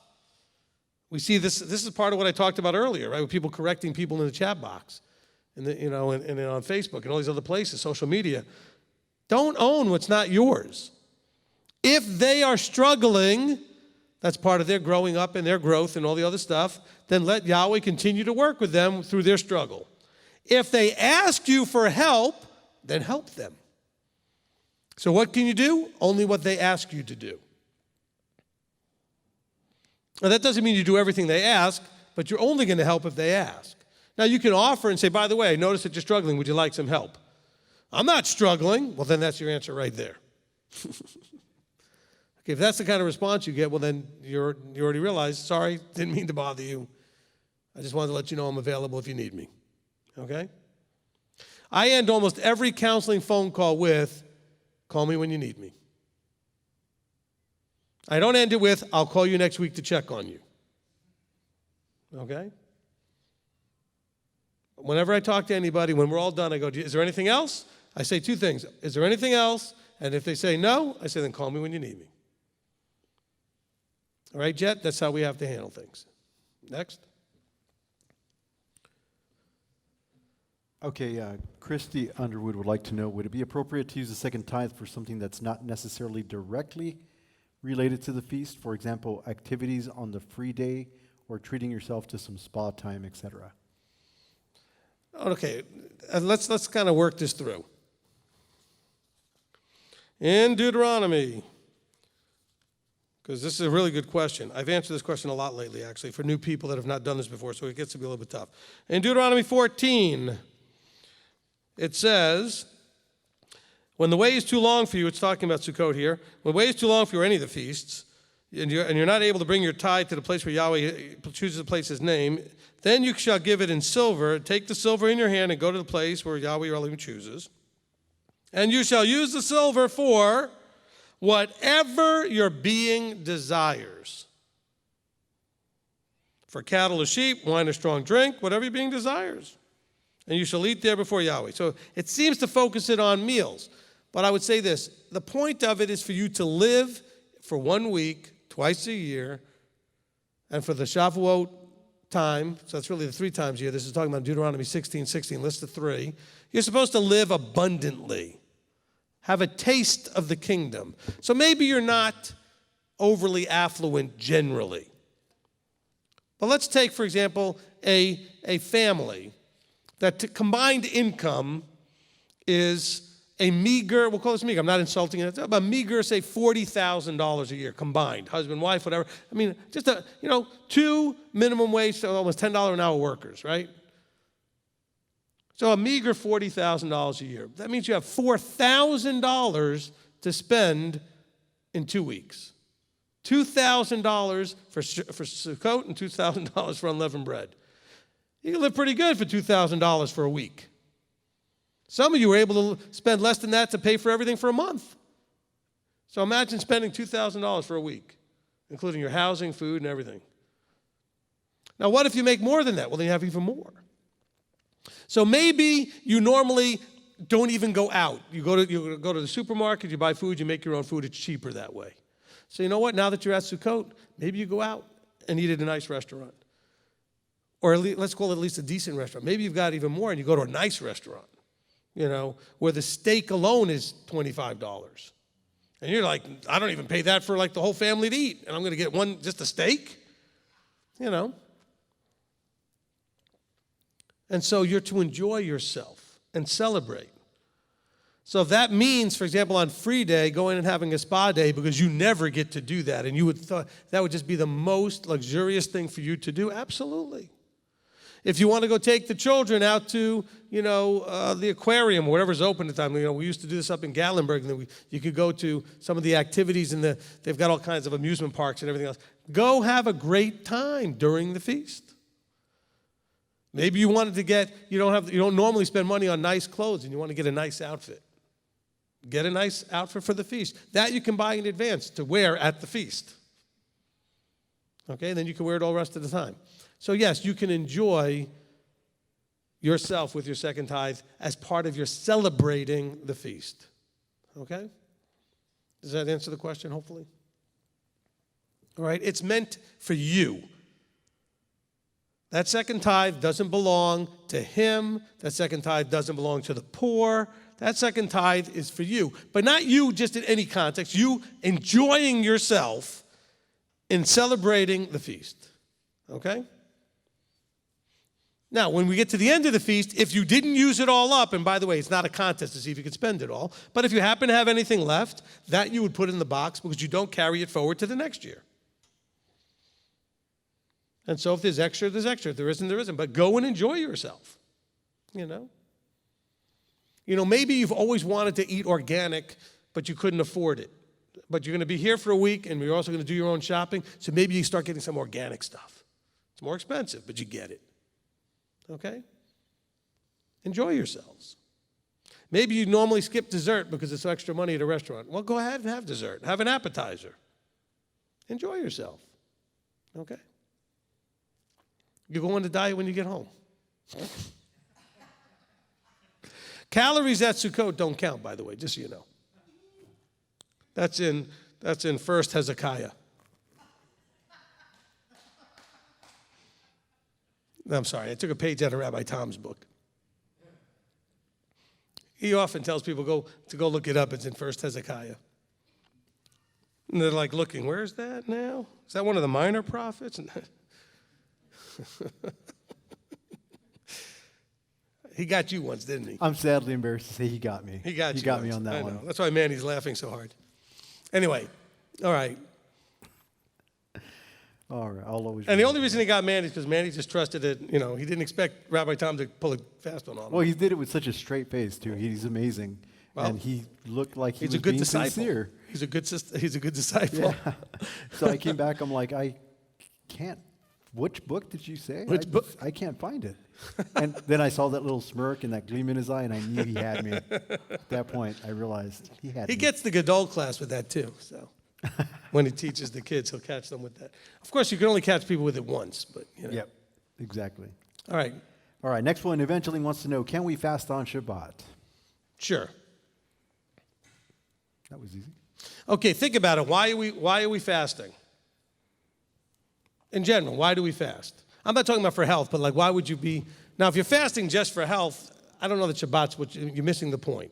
If you're fasting on Shabbat, because when you fast, it makes you have a more awareness vertically. It increases your vertical awareness. As soon as you're hungry and you realize I'm fasting because of my vertical awareness, like on Monday when we do Yom Kippur. Now, if you're fasting for health and you're hungry, your thought will be, burning some of those, burning some of that fat. I'm getting those ketones going. I'm getting whatever's going on. No, see, then you're doing it wrong. Don't fast for that on Shabbat. You want to fast on Shabbat? Make it about him. Everything about the day is about him.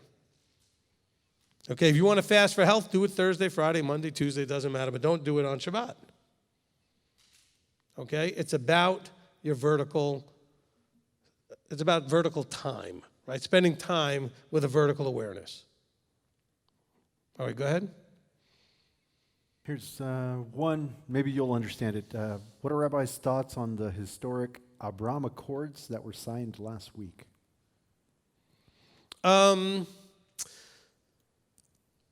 You know what? I know what she's talking, whoever it is, I know what they're talking about. These are the accords that have to do with some of the Middle Eastern countries, signing agreements with Israel, okay? I don't get, how do I want to say this? Let me start again. I pay attention. So I'm aware. I pay attention. There's stuff going on in the Middle East that I'm aware of. I don't label it with any level of significance. In other words, I don't try to figure out what does it mean. Because that's really what the person's asking. What does Rabbi think that means? Does it mean anything? Is it eschatology related? Does it have anything to do with prophetic scriptures or anything? I stay completely as far away from that as I can. Because it's a complete and utter useless distraction. It's not useless, though, for me to pay attention. Because it may play out and turn out to be something, and I want to be paying attention. But just the fact that that thing happened, it's not a significant enough event that it absolutely clearly means something. Okay? If you watched Beware False Prophets, you know there's something I am waiting for, and when that happens, that will be significant. These other things, they may or may not be any significant. Who knows? We have to let it play out. Okay? So just so you know, all those kind of things, I do pay attention. But I try to stay out of it. I love to watch, I don't say I love it. I find it, like back to the earlier conversation, I always find it humorous to watch people get all turned into like an amazing emotional frenzy over, we have to pray because this big vote going on in the Knesset is like so important. What? Why is it important? Well, because it has to do with, it doesn't matter whatever follows that sentence. Israel will be ground zero. That's what this book says. For better or worse, I'm not wishing it on anybody. This isn't anything against it. It's going to be where the battle takes place. They know it. You know it. That's what it says. Whatever Netanyahu does or any other president over there does, it doesn't matter. Whatever any president over here doesn't matter. Ultimately, at some point, we know where this ends up. Does it come out? Does it happen in our lifetime? Who knows? It's not even relevant. But we know it's going to happen. That's relevant. It's not even clear how it's going to happen. There are some hints here and there about some things. But if we get caught up in that, it'll distract us from the work that has to happen. You know what the work has to happen? What I talked about earlier. You got to go from weakness to strength. Working on that internal will be hard to do when you're distracted. Binge watching Netflix isn't going to help you work on the internal. Doing all the other distracting things that we do doesn't help you work on the internal stuff. You have to go from weakness to strength. So figuring out the Abrahamic Accords, the things that were signed, isn't going to figure out anything. Just pay attention. Pay attention to what's happening everywhere, because stuff is going to be happening that's eventually going to affect first of all, things that are happening everywhere may actually affect you regardless of whether they're prophetic or not. Something happening in another country may eventually affect you. The coronavirus didn't start here, but it affected you. The hurricanes that are just pounding the Gulf didn't start in the Gulf. They came across the ocean, mostly from the coast of Africa. A lot of them come and they work their way across and they turn into hurricanes. They start off as depressions and turn into whatever, right? And so things that are happening in other parts of the world can affect you. But don't get wrapped up in the trying to decide the significance. What does it mean, Rabbi? I don't know. We'll see, won't we? Well, if you don't know, I don't know how I can follow you. Well, that's okay. I know what is significant, getting the 2 great commands right, and working on that internal stuff, becoming strong, inside, in a right strength. Not cocky, arrogant, that's not strength. Okay? If you understand what meek really is not a doormat. Meek is quiet strength. Okay? Next question. And you guys, you know what? You would pay thousands of dollars for all this. A lot of you are sitting there going, yeah, blah, blah. Give me some verse information. You don't even know what I'm giving you. I'm serious. I'm not saying there's no cockiness there. I said, this is the stuff that will change your life if you can understand what I'm talking about and apply it. From a scriptural point of view, I mean, this is how you become Yeshua-like. That was the strongest being ever to walk the earth. Okay?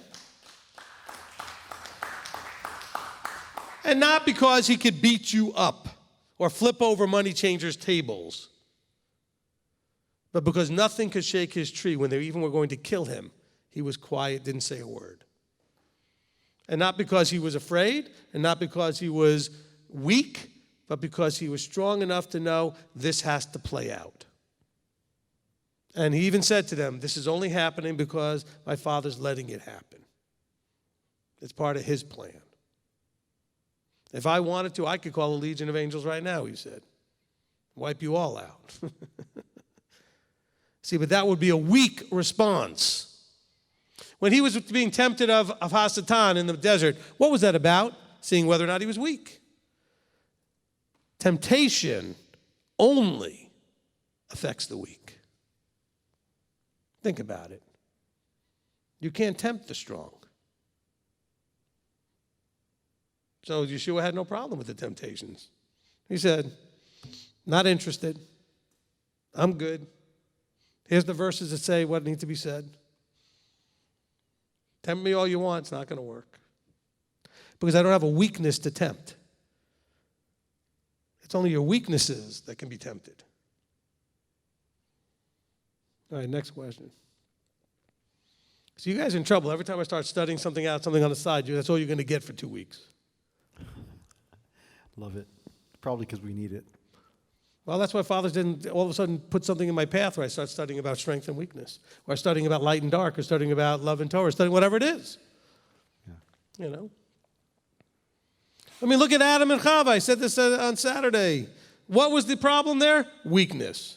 Temptation, because there was a weakness in both of them. She was too weak to give into the temptation. He was too weak to be a man and take the leadership role. Weakness. Now, granted, they were the only first two and had nobody else to mentor them except the father himself, right? So, I mean, but they didn't have anybody to set an example or lead them. But that was to show us that human beings, from the beginning of the first human beings, were created with weakness in them that they needed to choose to fix and build into strength. How do you know it was weakness? Because they right away did what weak people do: blame. If anything ever happens in your life and instead of owning it, you blame, you're weak. I'm not mocking you. I do it, you do it, everybody does it. Adam and Chava did it. So, what happened here? Well, the snake, he tempted me. It's his fault. I blame him. Well, the woman you gave me, she gave it to me. I blame her. Own it. Fix it. That didn't even, in the very beginning, they didn't do that. No owning it. King David, a man after Yahweh's own heart. Why? Because he owned it. He made mistakes, but he owned it. That's strength.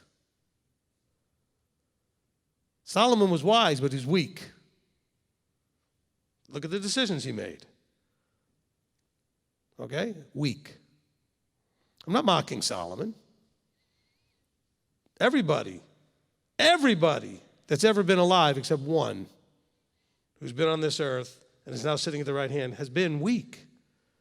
Some of them have learned to be strong. Out of weakness, they became strong.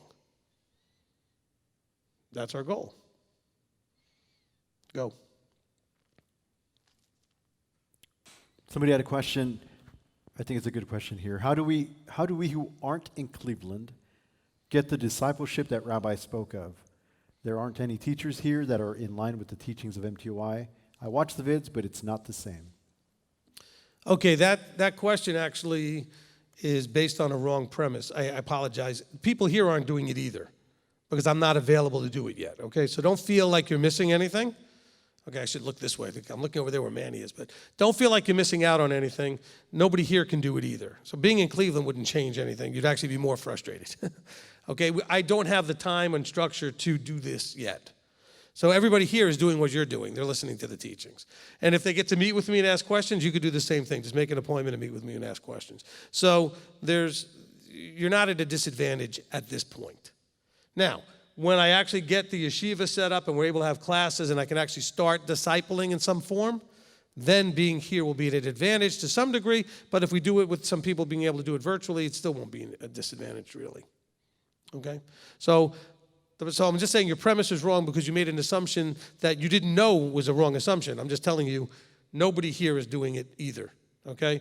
Rabbi Tom is doing it to whatever degree he can. Man is doing it to whatever degree he can. But even they get very limited access. Okay? And there's others here as well that are trying, but it's not their fault. It's my fault. I don't have the time capacity at the moment to disciple anybody.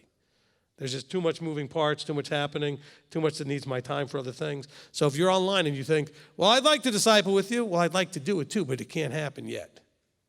We'll get there, but it's not happening yet. It requires a commitment of both people beyond what probably either you or I can do at the moment. You still need to live your life, work your jobs, do whatever you're doing. You know, back in the day, you would stop everything you're doing, like you said, stop fishing, follow me. That's discipleship. Okay? Come, drop everything, follow me. That's what he offered to the one young man, and he's like, oh, but I got a lot of stuff. Well, my father, might die sometime in the near future. Or, okay? Because he said, look, you're going to have to leave everything and just come and spend time with me and let me teach you everything. Now, Yeshua had the time to do that because that's all he was doing. He wasn't dealing with the stuff that I'm dealing with because there was already a structure there. There was a community. There was a nation. There was a place to go. They had all of the things in place. He didn't have to set up Sukkots and all these other things, right? So I'm not saying that makes me better or worse or anything else. He came to do only what he did, to teach and to disciple. And he had the time to do it. I know that's what he wants me to do as well. There will be time for that at some point.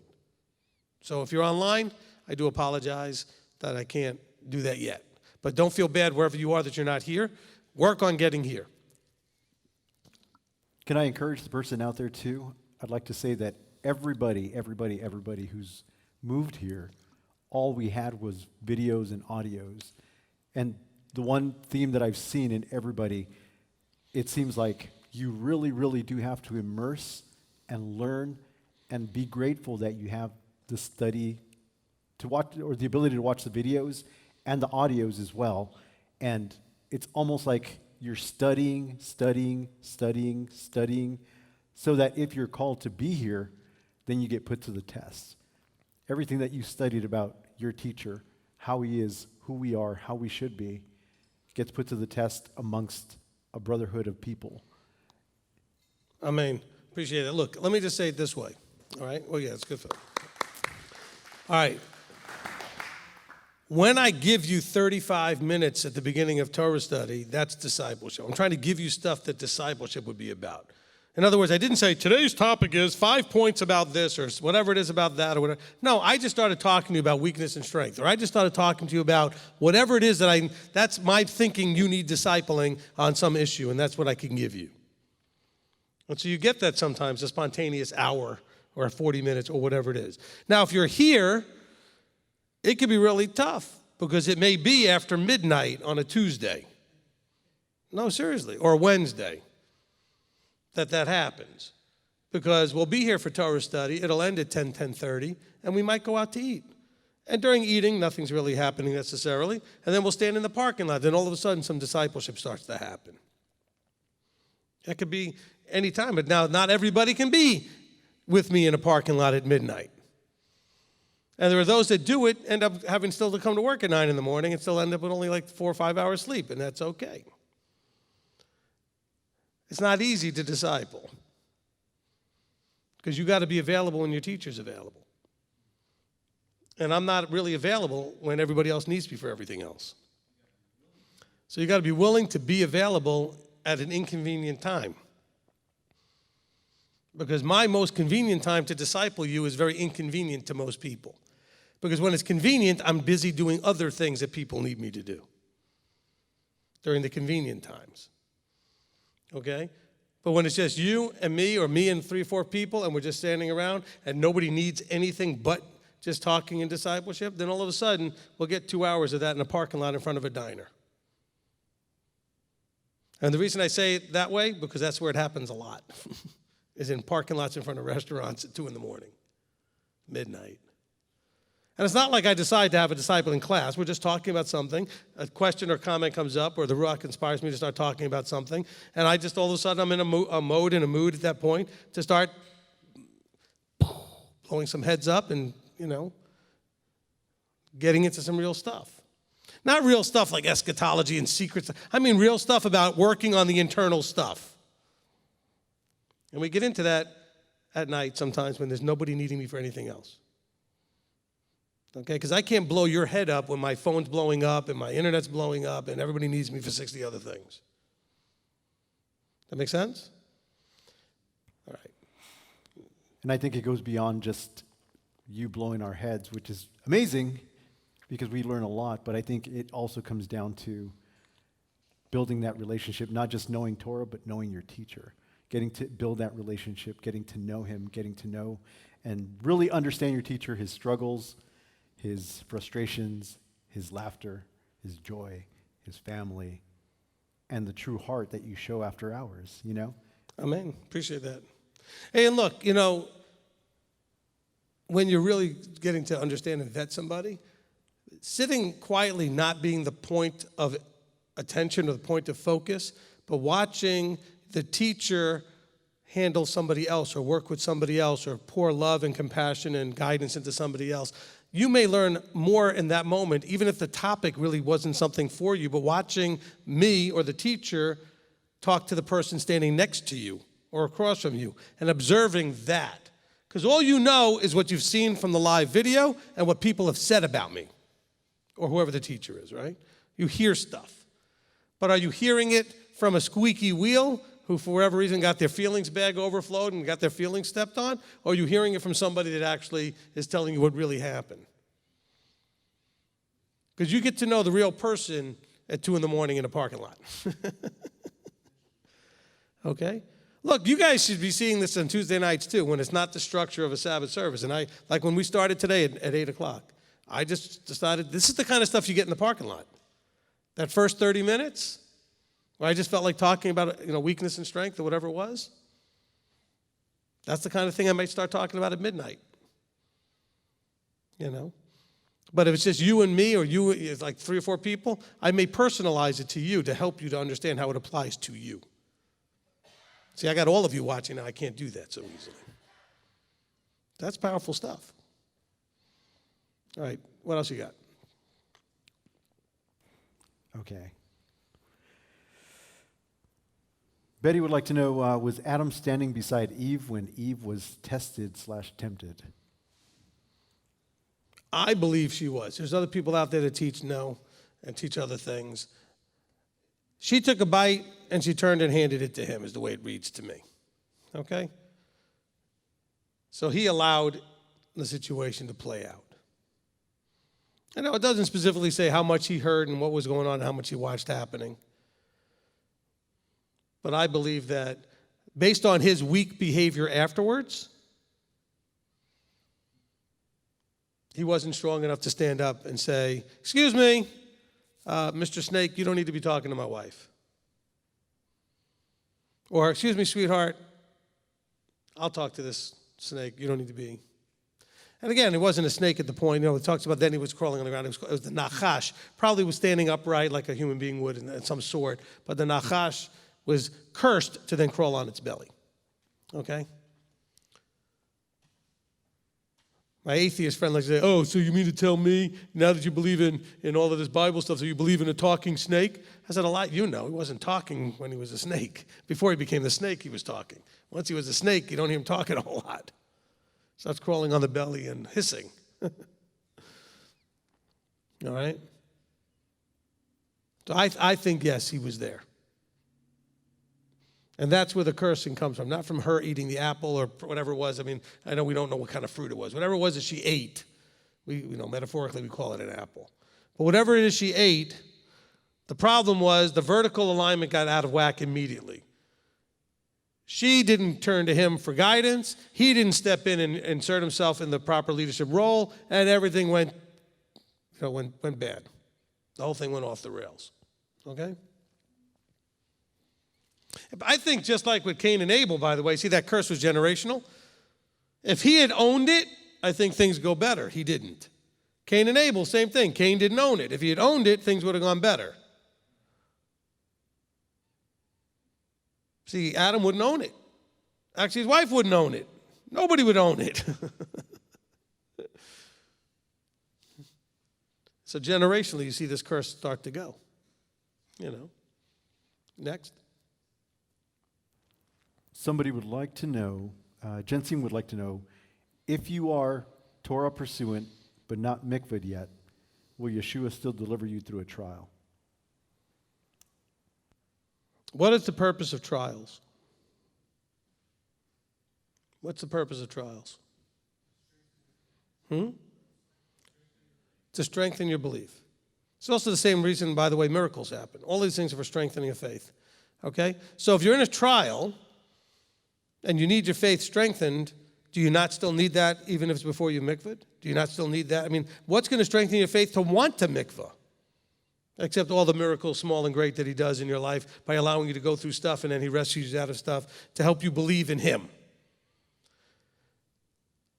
Did Israel mikvah before or after the plagues and the miracles? They went through the sea after all that stuff. After he delivered them out. Then they went through the water. Then they covenanted. Okay? Look at the examples he gives us. Next question. Okay, Olivier and Janet Hoffman. Let's see.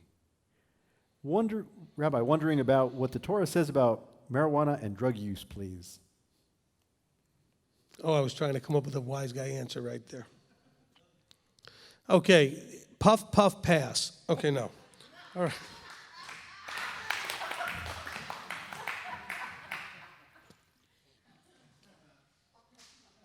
That's just to be polite. Okay. It doesn't say. All right, it doesn't say.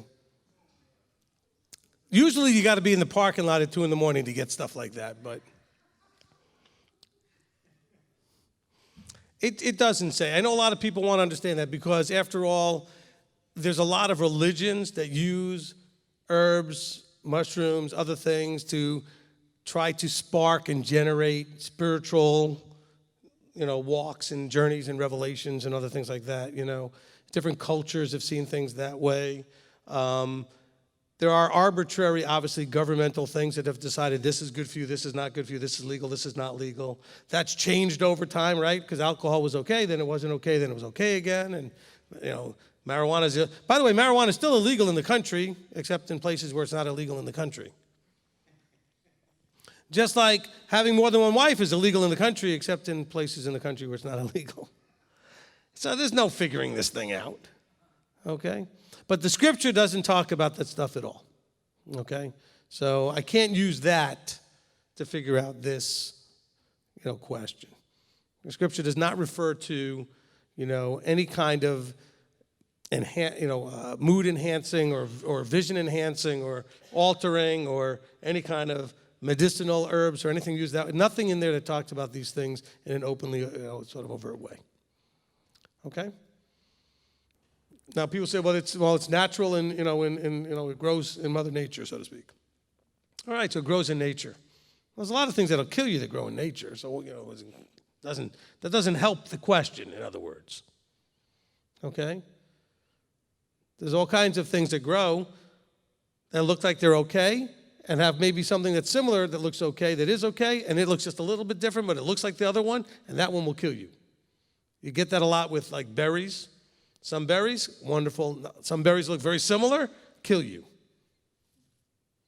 Okay, so I don't have a good answer. Okay. Okay, next question, Oliver Hersey. Is touching bacon or shrimp sin? One more time. Is touching bacon or shrimp sin? Okay, we are told with the unclean stuff that you shouldn't eat it nor touch it, or its carcass. Well, it specifically talks about its carcass. The question then becomes a matter of, how do I want to word this for you guys? Some things you have to use other verses and other concepts in Scripture to understand, because you have to say, okay, how would this be applied? If I apply this one way, does that stay consistent with the way other things that are similar are applied? So, if you touch a dead animal of any kind, it makes you tameh, or unclean. Animal dies on your property, you got to move it. You got to bury it. Okay, because in those days, you left a dead animal, it was going to attract animals that like to eat dead animals. And some of those are pretty nasty. Okay? So you don't want that. So you have to deal with the dead animal. But if you touch it, it makes you unclean. Is that sin? No. So it tells you not to eat or even touch the carcass of the pig, for example. So then we're now thinking, well, what would be the difference then if I touched the pig? What if there was a pig that came across my property and just died? I have to move it. Is that sin? No. So the better interpretation that I would lean towards would be talking about the use of it in some sort of pagan ritualistic type of things, okay? And so therefore you're talking about the carcass, okay? So if you are, if you're married, and this goes for the ladies more than the guys most of the time, since usually the ladies are doing more of the domestic cooking than the guys are. I'm not trying to make a judgment, this is a fact, okay? And say your husband wants you to make him bacon and eggs, and he doesn't want turkey or beef bacon, he wants pork bacon. And that's what he likes, or he wants shrimp, or whatever it is that he likes to have. Can you make that food for him? And I would say, yes, you can. You can't eat it, but you can make that food for him. I mean, it's not you're not to impose your decisions, your beliefs. I mean, he is your husband. He's the head of that house. If he wants to eat it, now you could turn to him based on your relationship and say, well, I really would rather not deal with this at all. If you insist on having it in the house, you can make it yourself. You have all kinds of options available to you. Remember we talked about this earlier on this evening, the idea of realizing that there's more options available to you. There's a wide spectrum of options. But if you happen to touch something that's unclean to eat, it doesn't mean that that's sin. Okay, there's lots of animals that don't chew their cud and have a cloven hoof that you can't eat, but you can touch them. Can't eat your dog unless you're, never mind. Okay, or cats. We don't eat those things. Some countries they do, okay? But we don't eat those things. But you play with your pets and you touch them and you let them sit in your lap and whatever, right? Okay, so, but that doesn't mean it's sin touching something you can't eat. Next question. Christian had a very hard question. What is Rabbi Steve's favorite color? I had to ask. No, it's not actually. Someone guessed red. I would say blue. I mean, I own more blue than I own anything else. Wow. Did not expect that. So, I don't know if that's changed over the years, but my answer was always blue. That was way before I ever did the color code, but, you know. Listen, maybe that's compensation for having none, but I own a lot of blue. Okay? So. Okay. I don't really have you know what I'm saying? When people say favorite color, I mean, if you push me to make a decision, I can think about, well, what color do I maybe like more than, but there are people that, oh, that's my favorite. I don't ever react like that to anything, okay? oh, that's my favorite food or my favorite this or my, I don't really have a favorite, when it comes to most things. I have a preference, I guess. So I might tend to lean towards, like if you were to ask me about painting a room or some other thing, I like things that are more along the grays and blue scales than the browns and yellow scales, okay? In terms of the color, schemes and that kind of thing. All right? People think you're scoring points with your wife. No. No, I'm just saying, she knew, when she first met me, when the first time we did the color code, she thought it was funny because almost everything I owned was blue. That's just, I just tended to buy, I like those colors, blue scale, any kind of things along the blue range of colors. So, I still own a lot of stuff, mostly. If you saw whatever I own, the most is blue. So I must like it, I'm guessing, if I was to figure it out based on that's what I own the most of. Okay? Okay, here's an interesting question from Anna. Can you please expand on circumcision? I watched a video where you talk about it. Still have questions. If there's no temple, then why do it? Because it was never connected to the temple. There wasn't any temple when Abraham was told to start doing it. He was the first one told to do it. It's not a temple-related thing. It's a covenant-related thing. Hopefully that answers it simply enough. Okay? But there wasn't a temple when Moses had a little interaction with his wife over it. That's a one little passage that really nobody knows why that's in there. She's like throwing the foreskins at him and whatever's going on. But it's just really a strange little piece of the... But still, obviously there was a circumcision before there was a temple. Okay? So, and Abraham being first told to circumcise his son and all the men, etc. This is, again, before there was a temple. When you're dealing with the whole thing with... what do you call it? Dinah, Jacob's daughter Dinah, okay, with Shechem, and the whole circumcision thing. There was no temple. Okay, these are all things before there was a temple. So circumcision is clearly not temple related.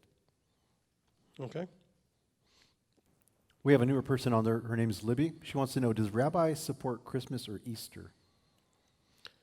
Listen, I would never put a penny into it. Okay, no. No, look, Christmas and Easter are non-scriptural observances. They're syncretized, which is a word that simply means two things that didn't belong together were put together and sort of forced to be together.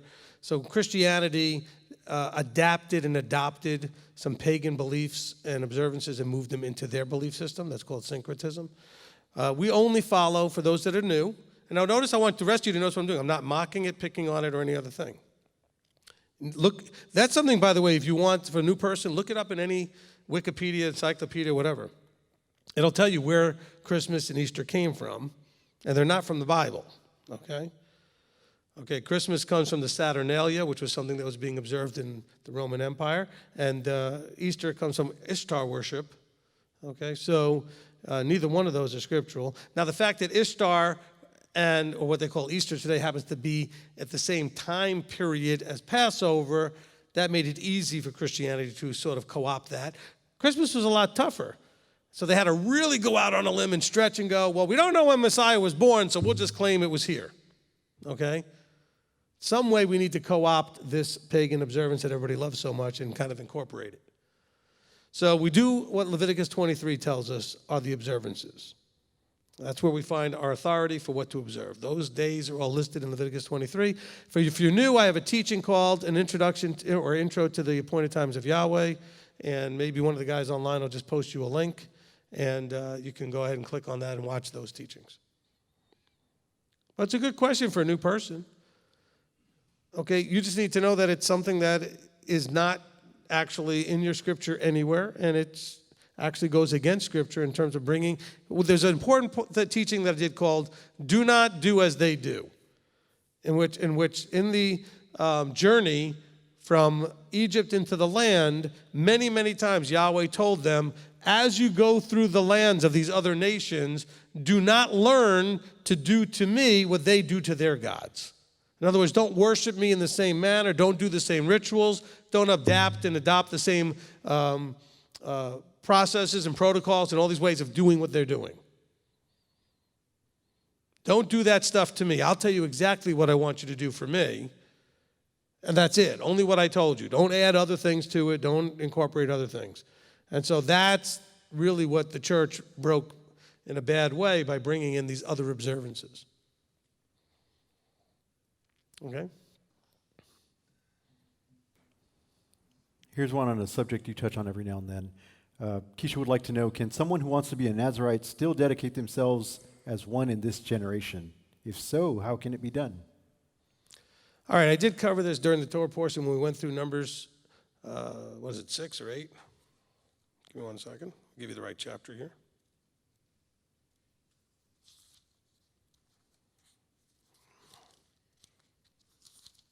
6, okay. All right, so there's nothing that I can find that tells you why anybody does this. There just isn't. So when you ask me about doing it today, I don't know that I would understand why you would do it. And the reason I say that is because I don't understand why they did it. It just doesn't say. It talks about doing a Nazirite vow, and it talks about how to do it, what you can and can't do while you're in the vow, what to do when you finish the vow. But I can't find a single thing that says why they do it. Okay? And so I don't know why. There are people today that tell me that they've taken a Nazirite vow, and I look at them like, why? I don't understand. I don't get it. Okay? We do know that the only two other places that we really see this come out is that Samson apparently was a Nazirite, from a Nazirite vow point of view, okay? And we know that by the way that the instructions in the book of Acts is explained, that this is what James told Paul to do, and to pay for the expenses of a couple other guys to do the same thing, okay? As a way of proving that he wasn't teaching against circumcision, actually. All right? So, but no, there's nothing to do with that today. I can't say don't do it because I don't know how you would do that today or why you would do it or what it would look like. I also don't know how you're going to do the offerings required at the end, and I also don't understand. I want to make sure that, I love it when people tell me they're doing a Nazirite vow, and I want to know, when, it wasn't supposed to be for your whole life. Generally, it was just something you did for a period of time. And are you going to shave, like, everything at the end? Because that's how you finish the deal after the vow, okay? So I don't know if you're planning to do that or how you're going to do it, but, that's what it talks about. Okay. All right. Next question. Michelle would like to know, in John 7, Yeshua secretly went to Sukkot. He began teaching. Verse 37 says that the last and great day of the feast, Yeshua stood and cried out, "If anyone thirsts, come to me and drink." Can you please expound on that? I don't know what the question is. What is it you want to expound Seems like they're on? just curious what that would mean on the last great day for him to cry out, "If anyone thirsts, come to me and drink." Well, I mean, look, the last great day of the feast is basically, it's Shemini Atzeret. It's the 8th day assembly, okay? And so, now, I mean, legitimately and literally, Sukkot is 7 days, so you would think, well, the last day is the 7th day. But by this time, when John's talking about it, they always thought of the 8th day as being part of Sukkot, but it was a separate festival. So the last day, the great day of the feast, great day meaning it was a high day, would have been the 8th day, which would have been Shemini Atzeret.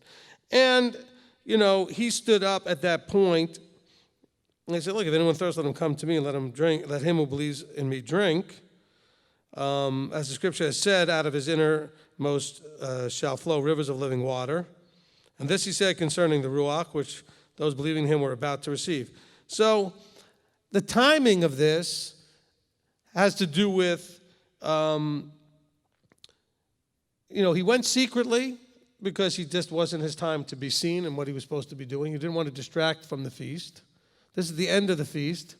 The 8th day does point to, in terms of its prophetic leanings towards the kingdom after the millennium, right? The Shemini Atzeret points to the leanings that it might be a post-millennium thing where all those at that point will be drinking of him, okay?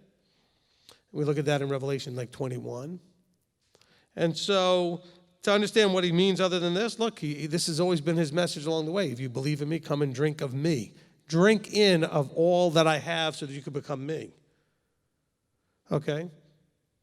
And so this is just him waiting till the feast was over to continue what he'd been doing before the feast. All right? So the fact that it's on the last great day, I'm sure that is significant. You know, that's something that some of the churches have referred to as the last great day. Jews would call it Shemini Atzeret, the 8th day assembly. That's what we call it, right? All right, so hopefully that answers the question somewhat. I know we want to try to get to all of the prophetic timelines and try to figure out, well, he did this on that day, is it significant? Absolutely, everything he did was significant. Do we understand all the details of it? Not necessarily. Everything is going to be subject to speculation. All right?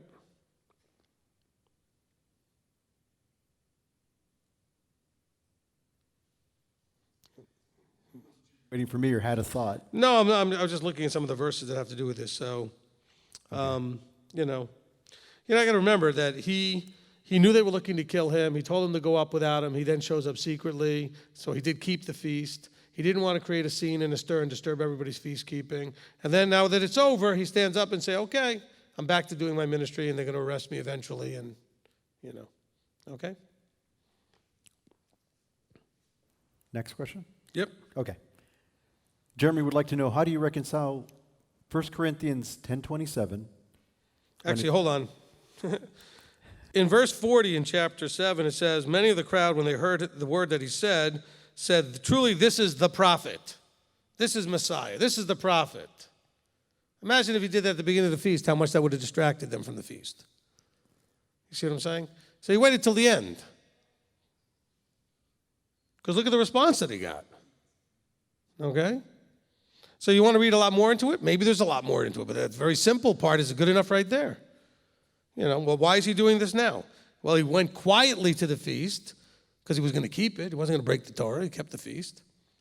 But he didn't want to, he knew that people were looking for him. You can imagine the disturbance if he showed up and they wanted to arrest him. All people are going to talk about the whole feast is Yeshua showed up and then they arrested him and all the stuff is happening. So he waited till it was over. All right? All right, go ahead. Now you're saying something about 1 Corinthians. That was so good. Wow. Well, I knew if I was looking at the page, something was planning to jump up, and that's why I got quiet for a second, then that's what jumped out. So, Fantastic. all right, go ahead. Okay, Jeremy had a question. How do you reconcile 1 Corinthians 10:27 when it talks about not asking questions concerning the food set before you with the rules surrounding clean and unclean foods?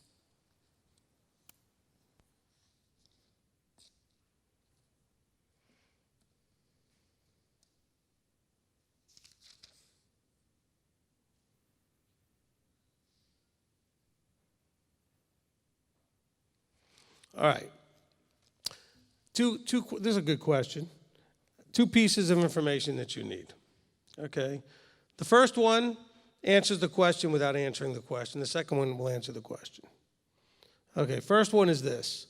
Whenever you deal with anybody in the scripture, but especially when you're dealing with the way people utilize Paul's writings, you have to first know your scripture well enough to know what he cannot be saying. What do I mean by that? In other words, if he really is saying it, there's a problem. You have to know what is within the realm of legitimately that he should be saying. So if we have the Torah telling us, and then the Torah tells us, do not add or take away, and the Torah tells you can't eat certain foods, so can he be telling you now it's okay to eat them? No, he cannot. So if that's really what's happening, that's a real problem. Not for us, but for him. Okay? So what is the issue here? The issue is not whether or not we're eating pork. The issue has to do with whether or not this was stuff that was used in some way in pagan rituals and then ended up in the marketplace, which they didn't always know, and different vendors didn't always advertise that necessarily. And this is where the problem comes in, okay? Okay, because when it talks about in verse 20, same chapter, it says here in verse 19, what do I say then? That an idol is of any value? Or that which is offered to idols of any value? No, but what the Gentiles offer, they offer to demons and not to Elohim. And I do not wish you to become sharers with demons. You are not able to drink of the cup of the master and the cup of demons. You are not able to partake of the table of the master and the table of demons. Do we provoke the master to jealousy? Are we stronger than he? So he's saying, look, all is permitted me, but not all is profitable. All is permitted me, but not all built up. And he's not saying that all things are permitted. Am I actually allowed to eat pork? Is there anything really to stop me? Is the government going to stop me? So I could eat pork. Is it profitable? No. I mean, I can commit adultery, but it's not profitable. You know, I can do all kinds of dumb things, but it's not profitable.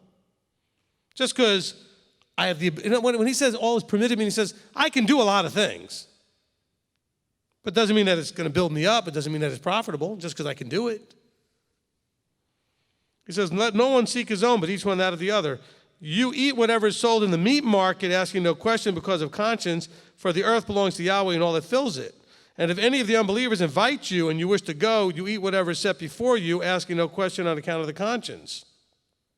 And if anyone says to you, this was offered to idols, do not eat it because of the one pointing it out to you and on the account of the conscience, for the earth belongs to Yahweh and all that fills it. So what's going on here? This is never a question about what kind of stuff is being eaten. This is always and only a question about whether or not it was used for idol worship. It has nothing to do with the nature of the animal itself. Okay? Because they didn't say you can't eat that, it's not kosher, it's not kashrut, it's not Leviticus 11. He said you can't eat that, it was offered to idols. See the difference?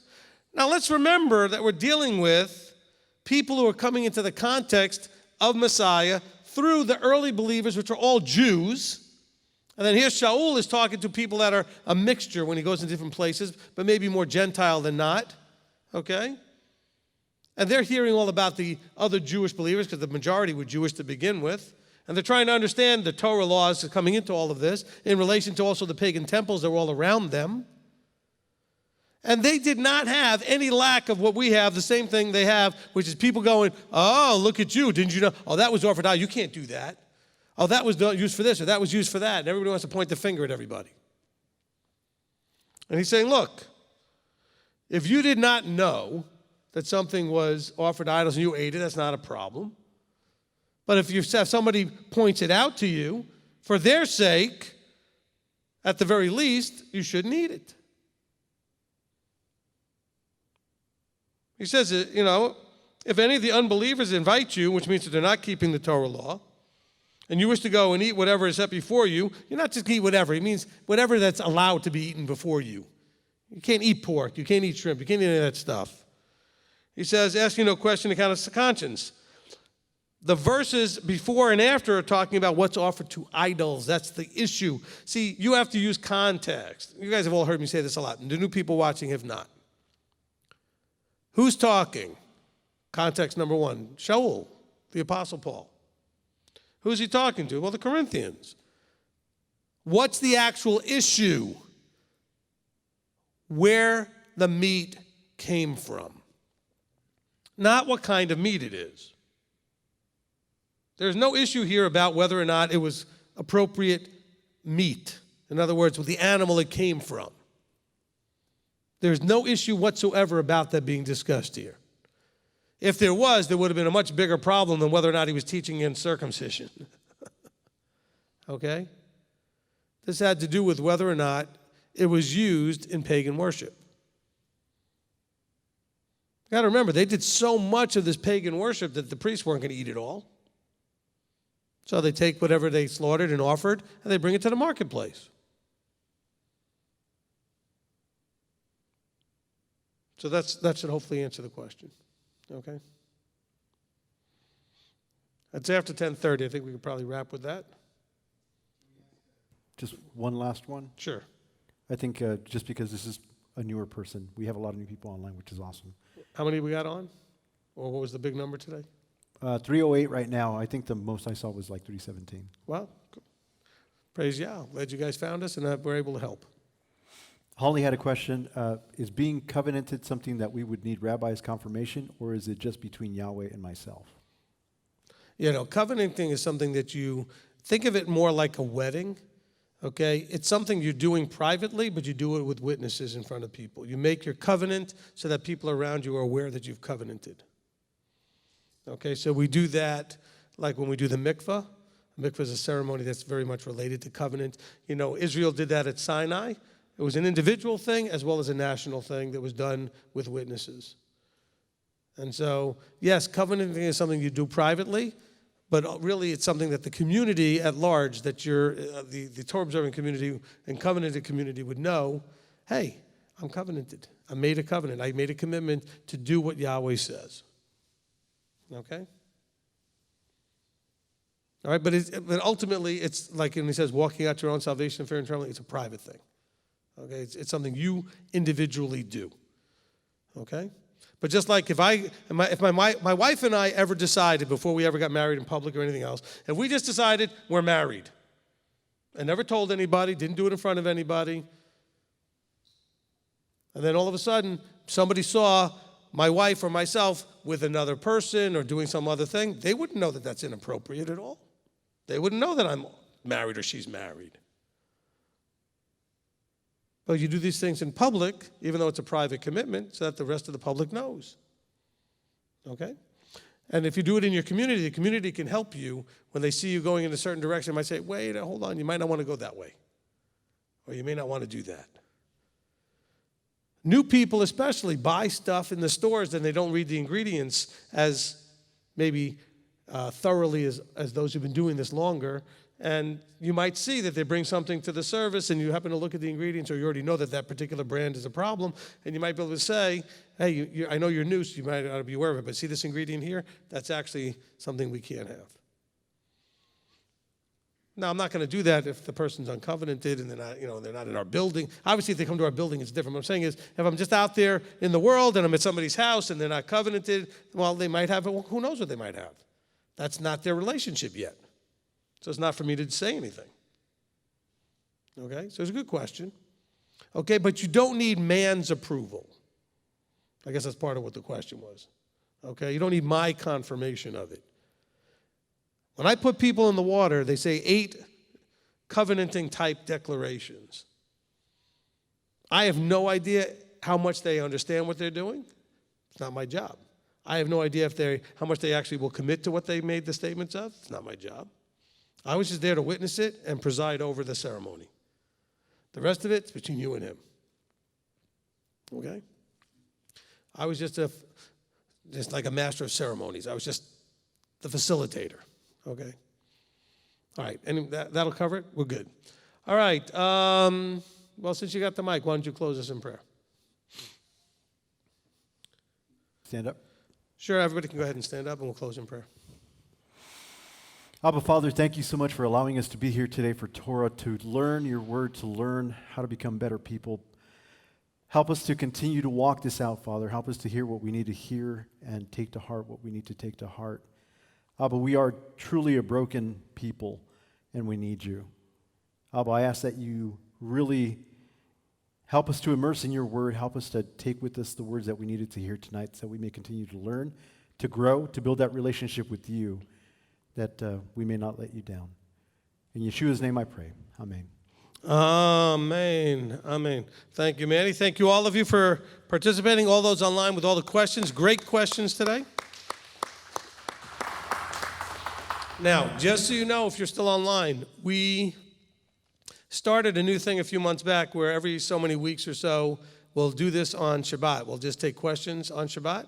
And so expect that we're due for one coming up again here soon. So, in the next month or so, we'll probably announce that we'll be doing a little Q&A on a Shabbat. And so that's when you have your questions ready. In the meantime, you don't need to wait till then. If you want to just contact us directly with your questions, you're welcome to do that. You can send them here to, what do we send them to, the admin? Admin, A-D-M-I-N, @mtoi.org. Or you can call our number here, the 423-250-3020, and then somebody will answer the phone and we'll direct you to someone who can answer your questions. And so we try to do that. If you want to meet with me at all, you just need to call and set up an appointment or send an email and try to set up an appointment.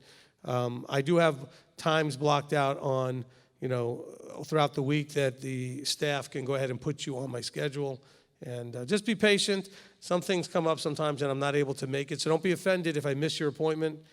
Kind of happens way often, more than I would like it to. But anyway, it's hard for me sometimes to be on schedule, but I will try. So just be patient. If I've missed you once or twice, it's nothing personal. It's just that these kind of things can happen. So it's the busyness of the, handling the emergencies that pop up from time to time, et cetera. All right, so if you'd like to be on camera to wave goodbye, you can come up here.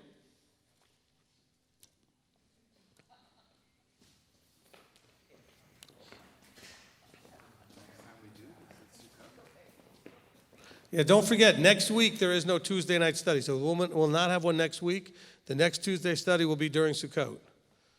Okay? That'll be on the 6th. Okay? On Tuesday, October 6th. Okay. All right, so we want to make sure you know how much we appreciate you guys out there. So on 3, we're going to go ahead and wish everybody out there Laila Tov, which is good night. Shavua Tov, which is good week, and then we'll tell them we love them. Here we go. 1, 2, 3. Laila Tov, Shavua Tov. We love you.